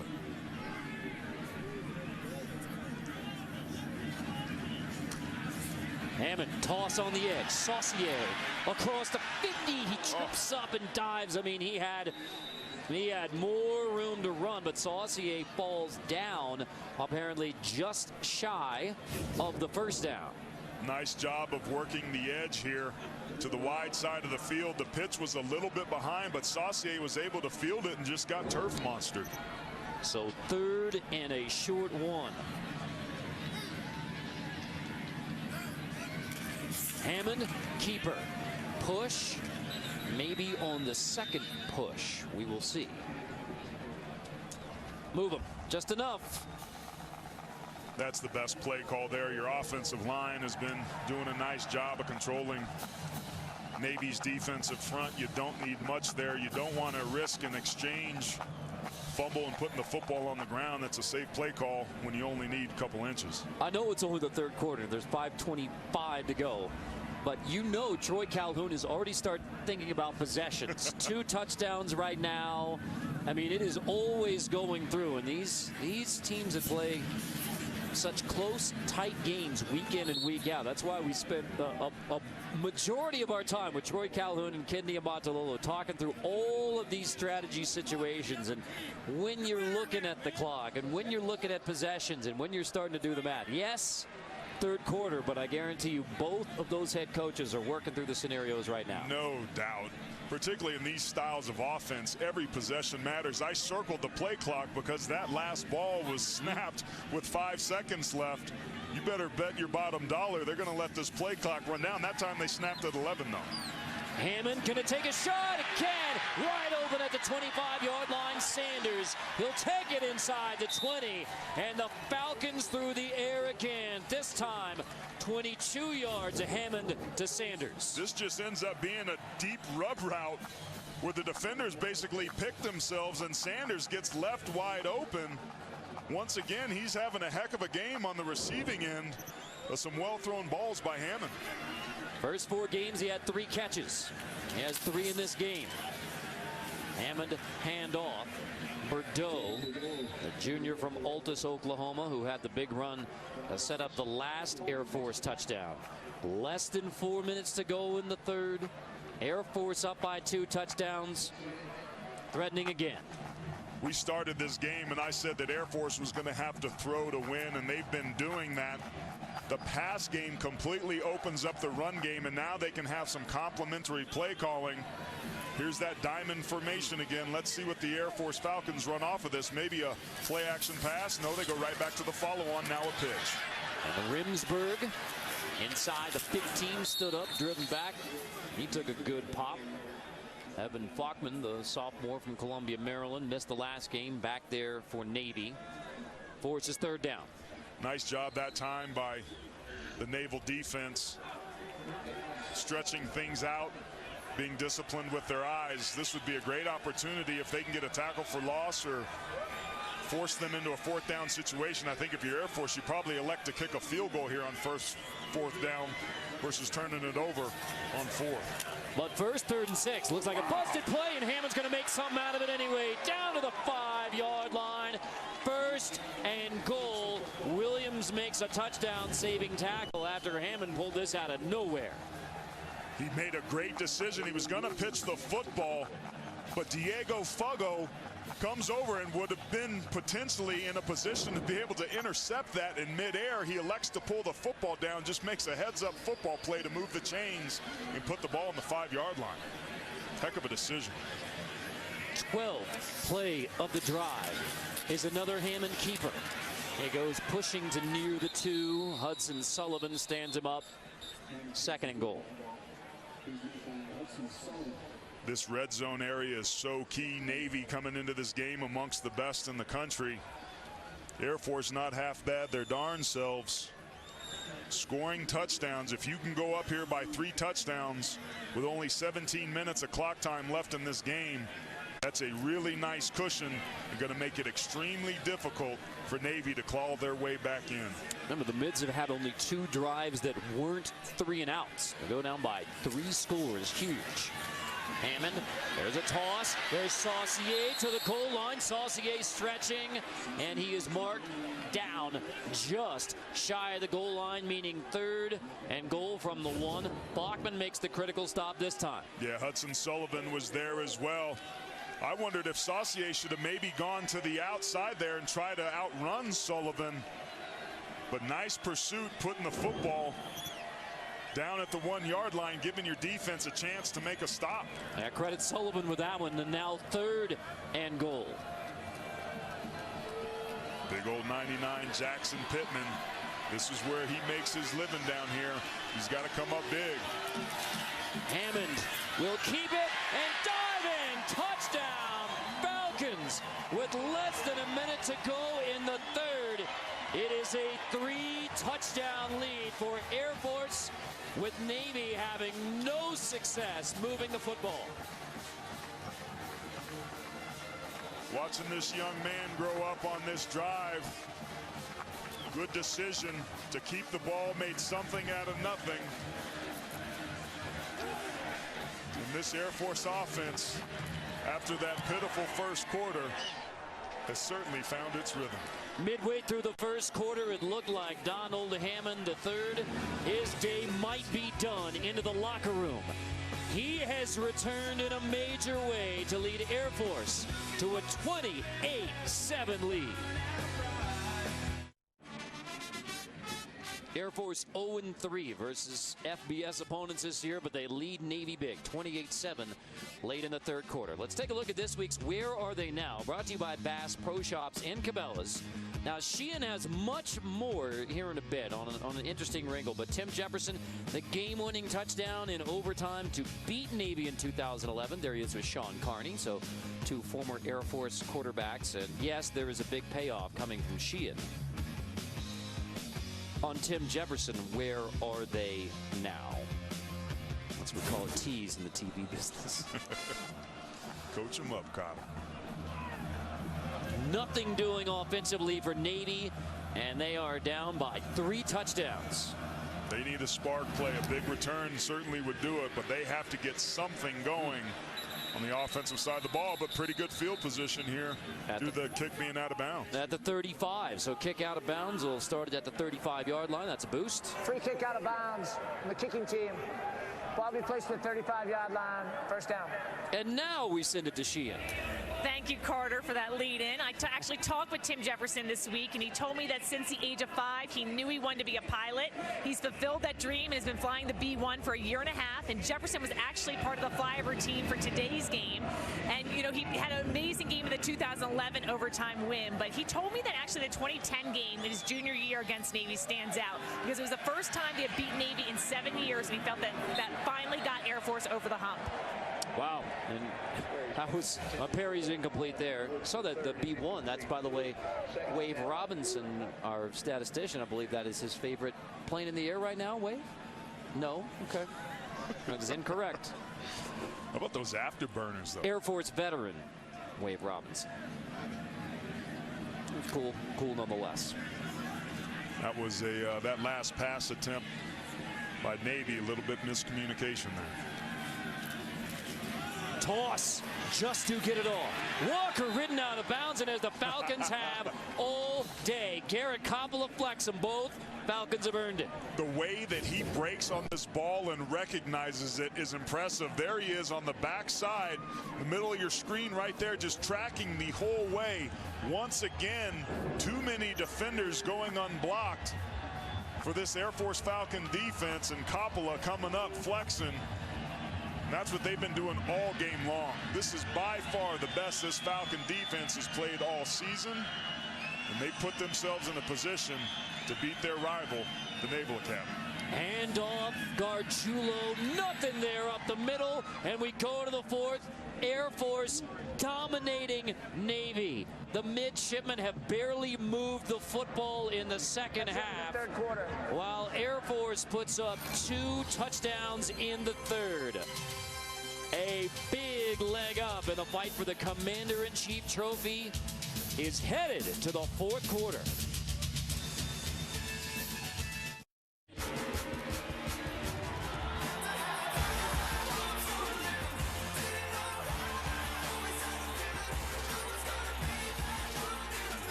Falcons flying high, headed to the floor. 28-7 the lead on Navy.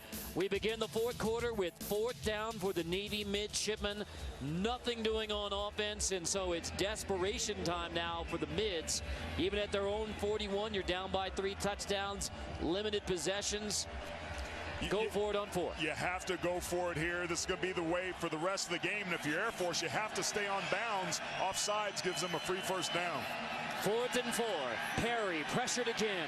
On the roll, he wanted to run. And now Perry trying to find anything. He sneaks through, dives forward, but he is just short. A yard short, and Air Force stops Perry again. Just an incredible effort by Perry to try to give that play a chance. Falcon football.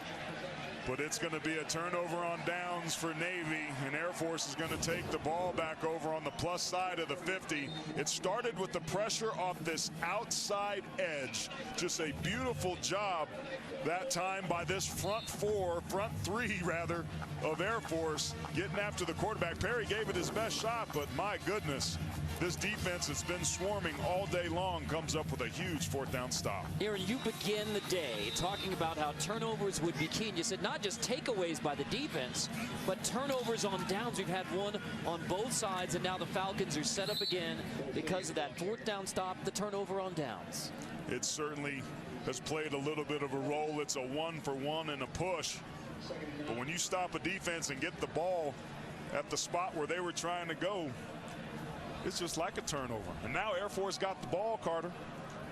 And this defense of Navy has really struggled in this second half to get anything going from a positive standpoint, yet to register a tackle for loss.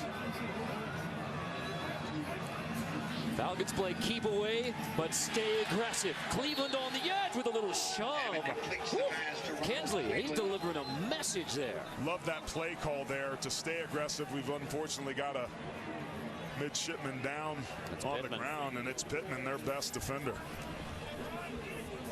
Jackson Pittman, who has played terrific today, the junior from Antioch, Tennessee.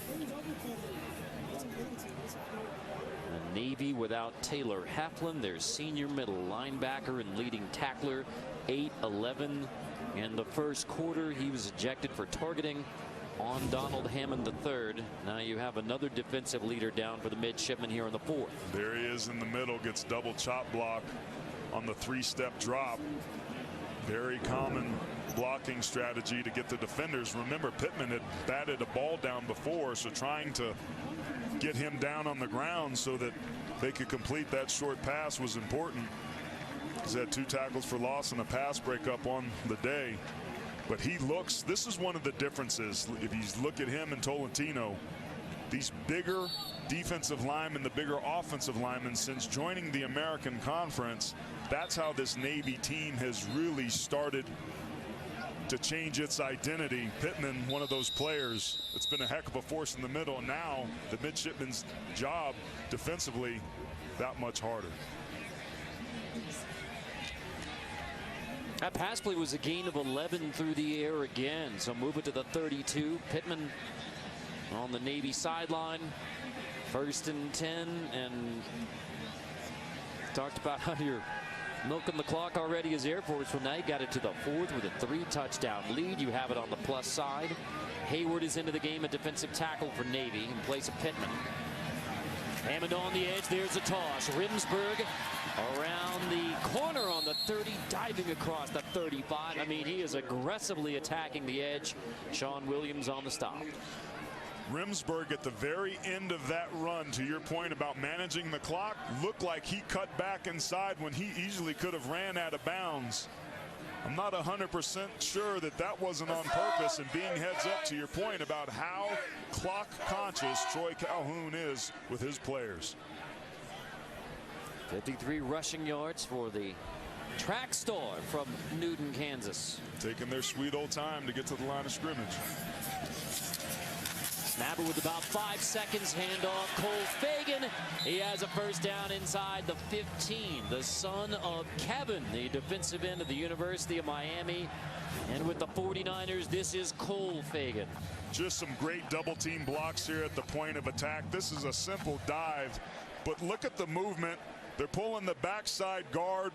It's a fullback up inside the middle. That's a gap scheme, and that's really reminiscent of what this Air Force offense up front has been doing all afternoon long. They have dominated the point of attack since the second quarter.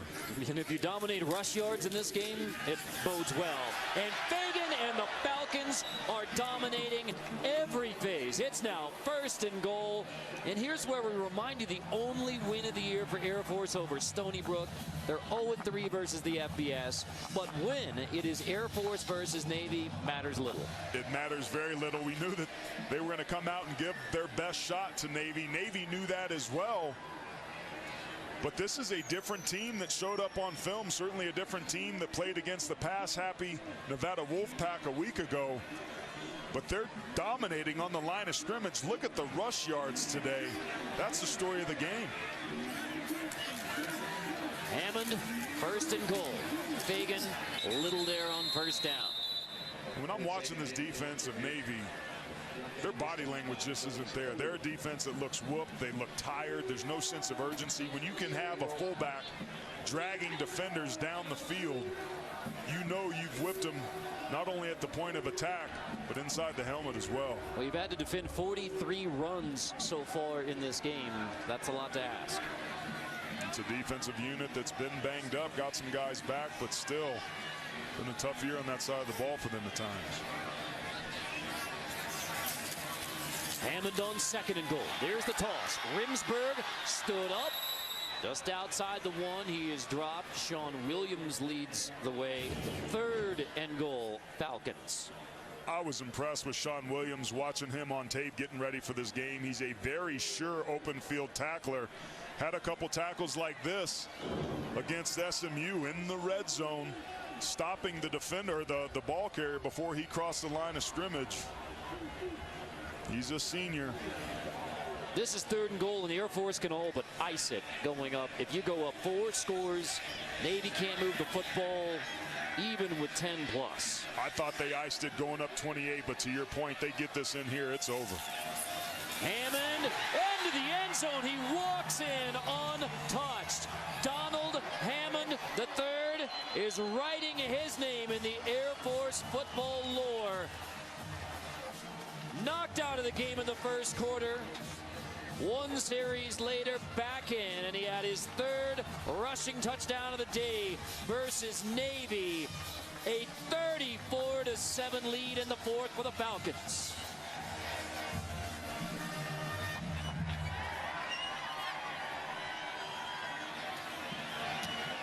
Congi's PAT makes it 35-7. You need a miracle every day. Navy needs one now because Hammond's in the end zone. The Falcons are in danger of flying away.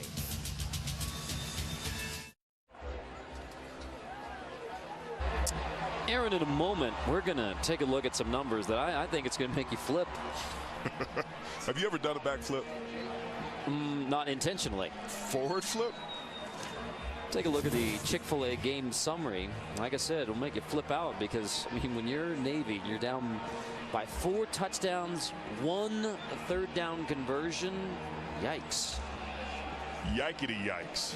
Against SMU, they were 8 for 17 on 3rd down. This is an offense that's predicated about being able to convert and extend the chains, but it's been a pretty paltry day offensively for Ken Niumatalolo and the Navy midshipmen. And they haven't turned it over either. I mean, that was the biggest concern. They had 3 lost fumbles versus SMU. They have 5 lost fumbles on the season. That's touchback. Navy will have it at the 25. Coming up next in the American, Yukon rolling into Memphis to battle the Tigers, followed by some Mountain West mayhem between Colorado State and San Jose State at 10:30 Eastern, only on the 24-hour home of CBS Sports. Well, Malcolm Perry, the numbers are not looking good for him to remain on this list of the FBS's leading rushers. No, that's what's been so surprising with him in this ball game. I mean, he's amongst the most productive rushers in the nation coming into today. Just hasn't been able to get anything going against this tough Falcon defense. Garrett Lewis in, he's throwing, and he is completing on the outside. That's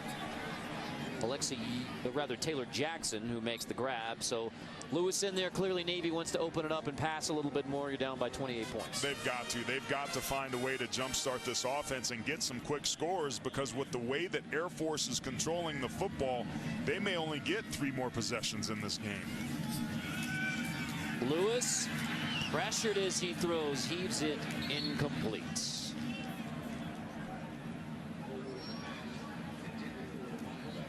Perry watching at this point.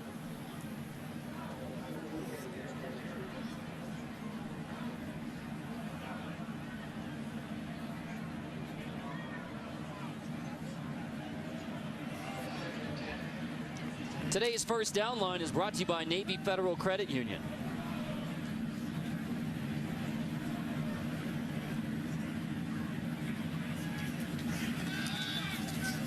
Lewis to the air again, second down, incomplete. Looked like he had Mitchell there for a moment. Certainly did. Ball was thrown a little bit behind as Lewis takes a pop. Air Force now expecting the throw. There's some late contact from that push up front. He got hit low. He sure did. That's a scary moment there. And he grabs that left knee of his, wincing in pain. So out comes Lewis, and back comes Perry throwing the football. Hasn't been Malcolm Perry's strong suit. Just not real confident doing that because he just hasn't done much of it. He's 1 for 5 today. Navy has only 2 completions in the game. 3rd and 10. That'll be a screen, and that'll be the 3rd completion. It's Mike Martin on the screen, and he fights his way for 9 yards on 3rd and 10. So you have 4th and 1. Navy will be forced to go for it. For now, Malcolm Perry stays on the field at quarterback. Screen gets you 9. Desperation time for the Mids. I love the play call there. Great execution. Air Force bringing some pressure. I would just sneak this thing and get this 1.5 yards. Perry on 4th down, going to hand off, and there's nothing available for Mike Martin on the give. It's another stop for Air Force. They get the football back, up by 28. Just over 9 to go in the 4th. Boy, did the Falcon defense come to play today. Yes, they did. My goodness. Another 4th down stop. Air Force in control against the midshipmen.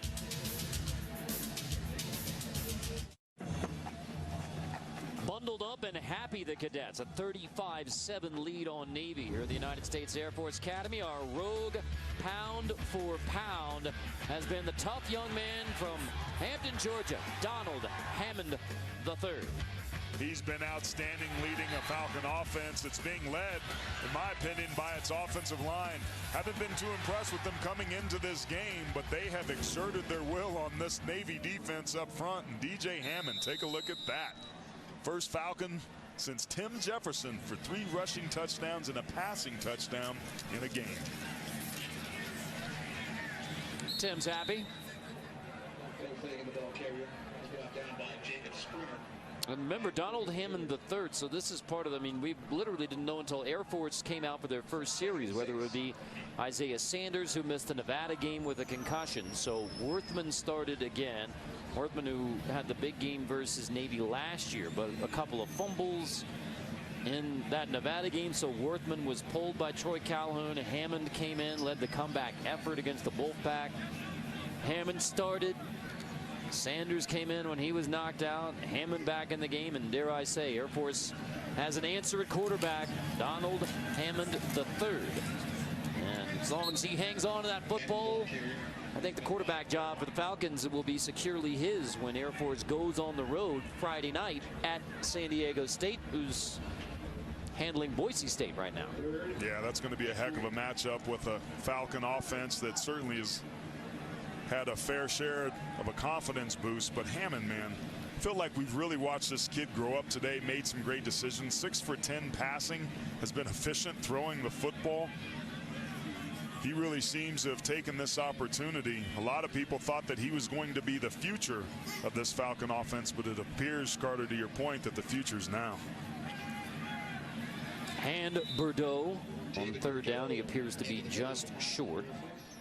And if you're Air Force in this situation, I think you go for it. You trust your offensive line that has been dominating at the point of attack. If you can extend this drive and continue to bleed the clock, I mean, it puts another nail into a coffin that's about halfway in the ground for the Naval Academy. Pittman is back in the game for Navy at defensive tackle, so that's a good push for 4th and 1. It is all about milking the clock at this point for Air Force. They will go for it on 4th and 1. Hammond close. He appears to have it. Air Force certainly thinks so. It's very close, but he got it, but barely. So more chance to run the clock. I mean, you don't have to snap it on 1st down until 6.5. Move the chains, and it's all about just milking the clock for the Falcons now, up 35-7. Yeah, that's just simple zone blocking up front. And that right side of that offensive line getting just enough to move the chains. But to your point, this ball is going to get snapped at about 4 to 6 seconds from here on out. Air Force would love nothing more than to end this ball game with their offense on the field. Handoff, 1st down. That's Nolan Erickson. Now remember, for Air Force, they didn't have a 1st down in the 1st quarter, and since it has just been Navy inability to stop anything. 5 of their last 7 possessions have been touchdowns, and one of those possessions ended at the half. So it's really 5 of their last 6. They've been virtually unstoppable. And I haven't seen anything different from a strategy standpoint. I think this is just an offense that decided to wake up and start to execute the plays that are being called. And I think you also have to credit Hammond, the quarterback, for leading the charge. 1st downs is half, 11-1. Hammond pushing again on 2nd and 7. That's another 1st down. Another chance to milk it. I mean, you'll be snapping this on 1st down with close to 5 minutes to go in the game, and it's just run it out now for the Falcons. Navy has the 3 timeouts, but down by 4 touchdowns doesn't matter a whole lot. No. You want to take that clock in the 40-second clock. If you can get 120 seconds for each 3 downs, they're just going to snap this thing and do all they can to shorten this ball game. Troy Calhoun is not thinking whatsoever about scoring. He wants to keep getting positive gains and 1st downs so this defense never has to get back on the field. On 1st and 10, Erickson again. You give it to the junior who just hangs on to the football. You're snapping it at 4.5 minutes on 2nd down with a chance to run another play on 3rd down. Go back to 2002 when Air Force beat Navy 48-7. This would be, if it holds, the biggest margin of victory in the series since 2002. Last year was the Shootout Classic in Annapolis when Navy came back to win 48-45. Game-winning touchdown from Zach Abey with 16 seconds left. There appears to be little drama in the last 4.5 minutes of this matchup between the Falcons and the midshipmen. Snapping this one at under 4:30. Bordeaux the carry. And this is why we had that conversation with Troy Calhoun and Ken Niumatalolo, because, I mean, both thinking that this would be a tight game and clock management would be big. But without Abey on the field for Navy and down by 4 touchdowns, it's just watching Air Force run clock. Yeah, and Abey was more of a red zone threat. I don't know how much of a difference he would have made in this ball game today with the way Air Force's defense has been playing. There's no question he's an extremely tough ball player, was the quarterback a year ago, put up all those fireworks, almost 1,200 combined total yards of offense. I would expect a pitch here trying to get the ball out in the perimeter to get a big play to get the 1st down. Perfectly executed. Snap it with 3. And Hammond is dropped. So 4th down coming. Fago there on the stop.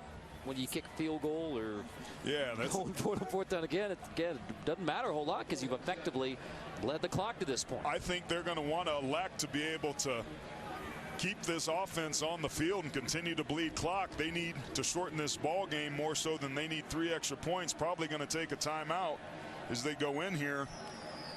You take a timeout another 3 minutes. So just tick it down probably to 1 second. Use the timeout.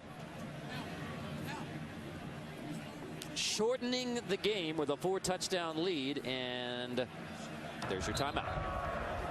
Air Force takes its first timeout of the half. So, 30-second timeout. last year in Annapolis, we were telling you Navy, Air Force, whoever wins this game, 23 years, they've gone on to win the Commander-in-Chief Trophy. Well, the Black Knights had a wrinkle in that with that incredible dramatic win over Navy in the snow. So it's now 20 of the last 21 that the winner of this game between Air Force and Navy has gone on to win that Commander-in-Chief Trophy. Well, Navy talked to us about having something else to play for besides the Commander-in-Chief's Trophy now that they're in the American Conference. But for Air Force, that CIC is huge. Of course, they're in the Mountain West Conference, but today's win isn't just about the Commander-in-Chief's Trophy. It's about jump-starting a team that desperately needed a win. Beating Stony Brook 30-0, only leading for 1 minute, and here they are on the field as suspected, trying to pick up this first down. So Hammond on 4th and 7. I mean, that just basically keep away, so not even trying to go for it on 4th down. They hand the football back, but 2:47 away from Singing second.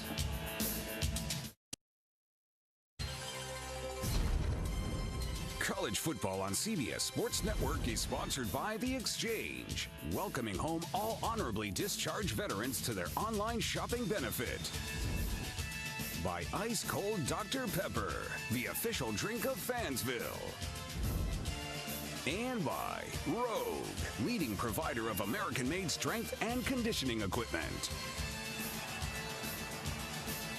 Yep, it's been a laugher for Air Force, especially after the first quarter. 35-7 Falcons. Dominant. Both sides of the football, particularly on the lines of scrimmage.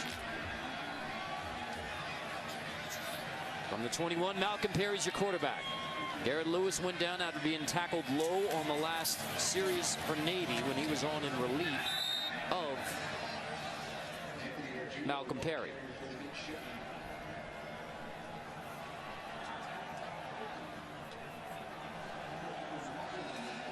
Pretty clear Navy's just running this clock out their darn selves. They're huddling up, no sense of urgency. I mean, at this point, you don't want to get Malcolm Perry hurt. I mean, you want to get out of here, take your loss, call it even, play smart football.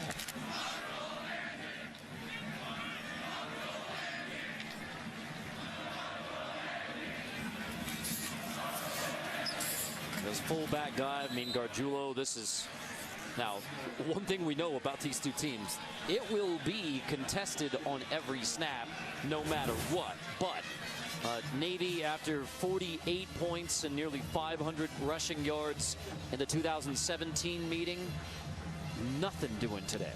Yeah, this offense has really struggled. So many fireworks a year ago, just trading scores, big plays through the air.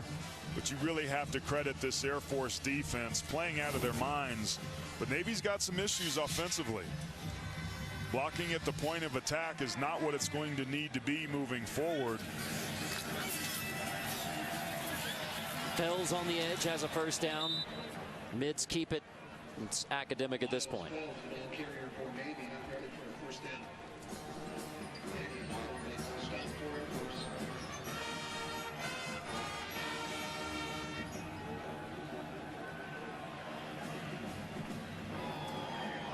Coach Ken Niumatalolo can't feel good about what his team's done today.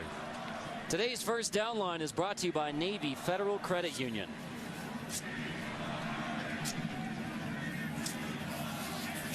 Less than a minute to go. Navy. I mean, this is too little too late. Walker's going to take it near the 50-yard line. Well, AT, Air Force, you talked about breaking it down on film and seeing what you see on film and analyzing it, and then you go, all right.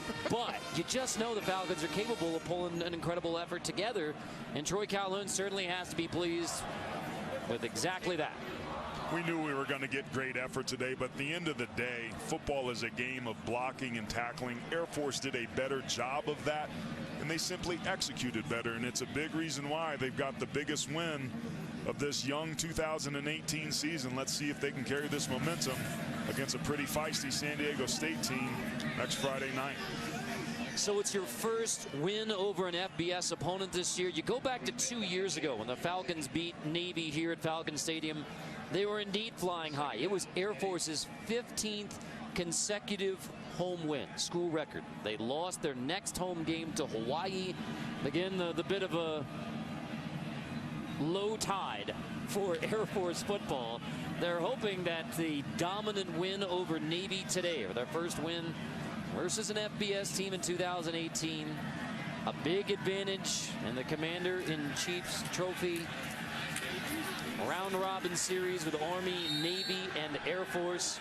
And most importantly, they just played great football today to earn a 35-7 win.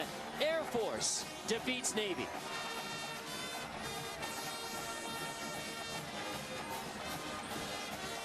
What a great win for Troy Calhoun. And talk about two stand-up guys. This is the win that Air Force needed in true fashion.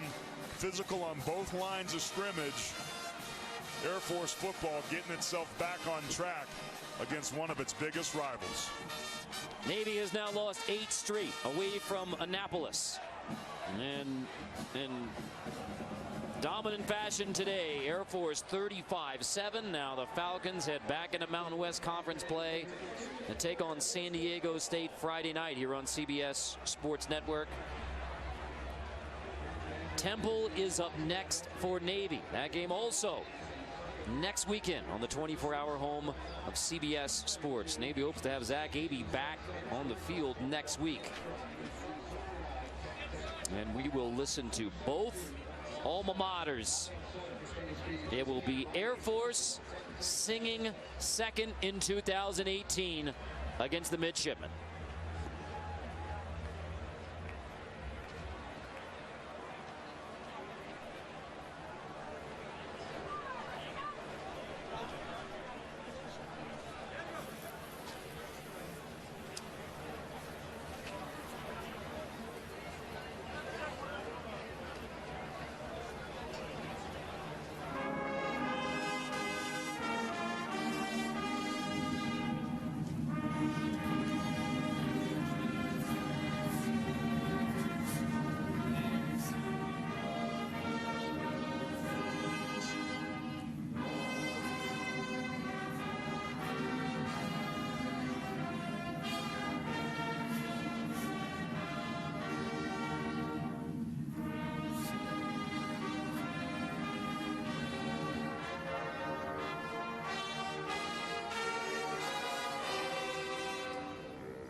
A disappointing trip to Falcon Stadium for the Navy midshipmen. And now the Falcons sprint down to celebrate. And to sing with the cadets.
In the fight for the 2018 Commander-in-Chief's Trophy, Advantage Air Force Falcons. Well, Carter, when we spoke with Troy Calhoun this week, he told us that he felt like his team was scrappy. That until now they've created some possibilities, but they need to seize the opportunity and go capture it. Well, it appears that they have done exactly that with just a stellar performance on both sides of the football.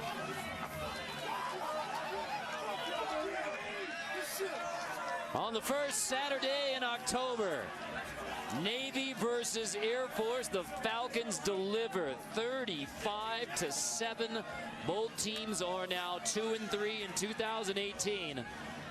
But for Air Force, what matters most, 1-0 versus the Service Academies. Troy Calhoun is with Shia. Thanks, Carter. Coach, what a dominant game on both ends. Navy came into this game leading in rushing yards in the nation. You guys were able to hold them to 129. What was the difference? Yeah, I thought we played pretty physical up front, and they're a heck of a football team. And really, this is just these two schools are. There's nothing more special in college football. You told me at the half you were happy with DJ Hammond's performance. Has he earned the starting job now? Well, we work each day, but I think he certainly didn't hurt himself today. Enjoy the win. Thanks for your time. Thank you. And that's about as revelatory as Troy Calhoun will ever get. 35-7. We have still more to come from Falcon Stadium.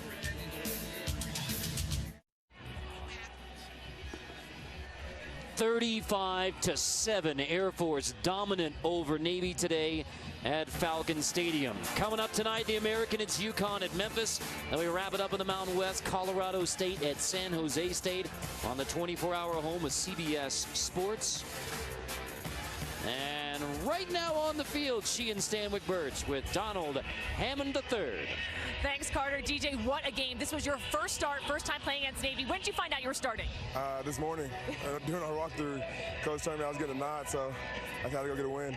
Amazing performance out there leading the offense and up against a tough Navy team. Do you have a play that sticks out? No, man. I think it was a team effort.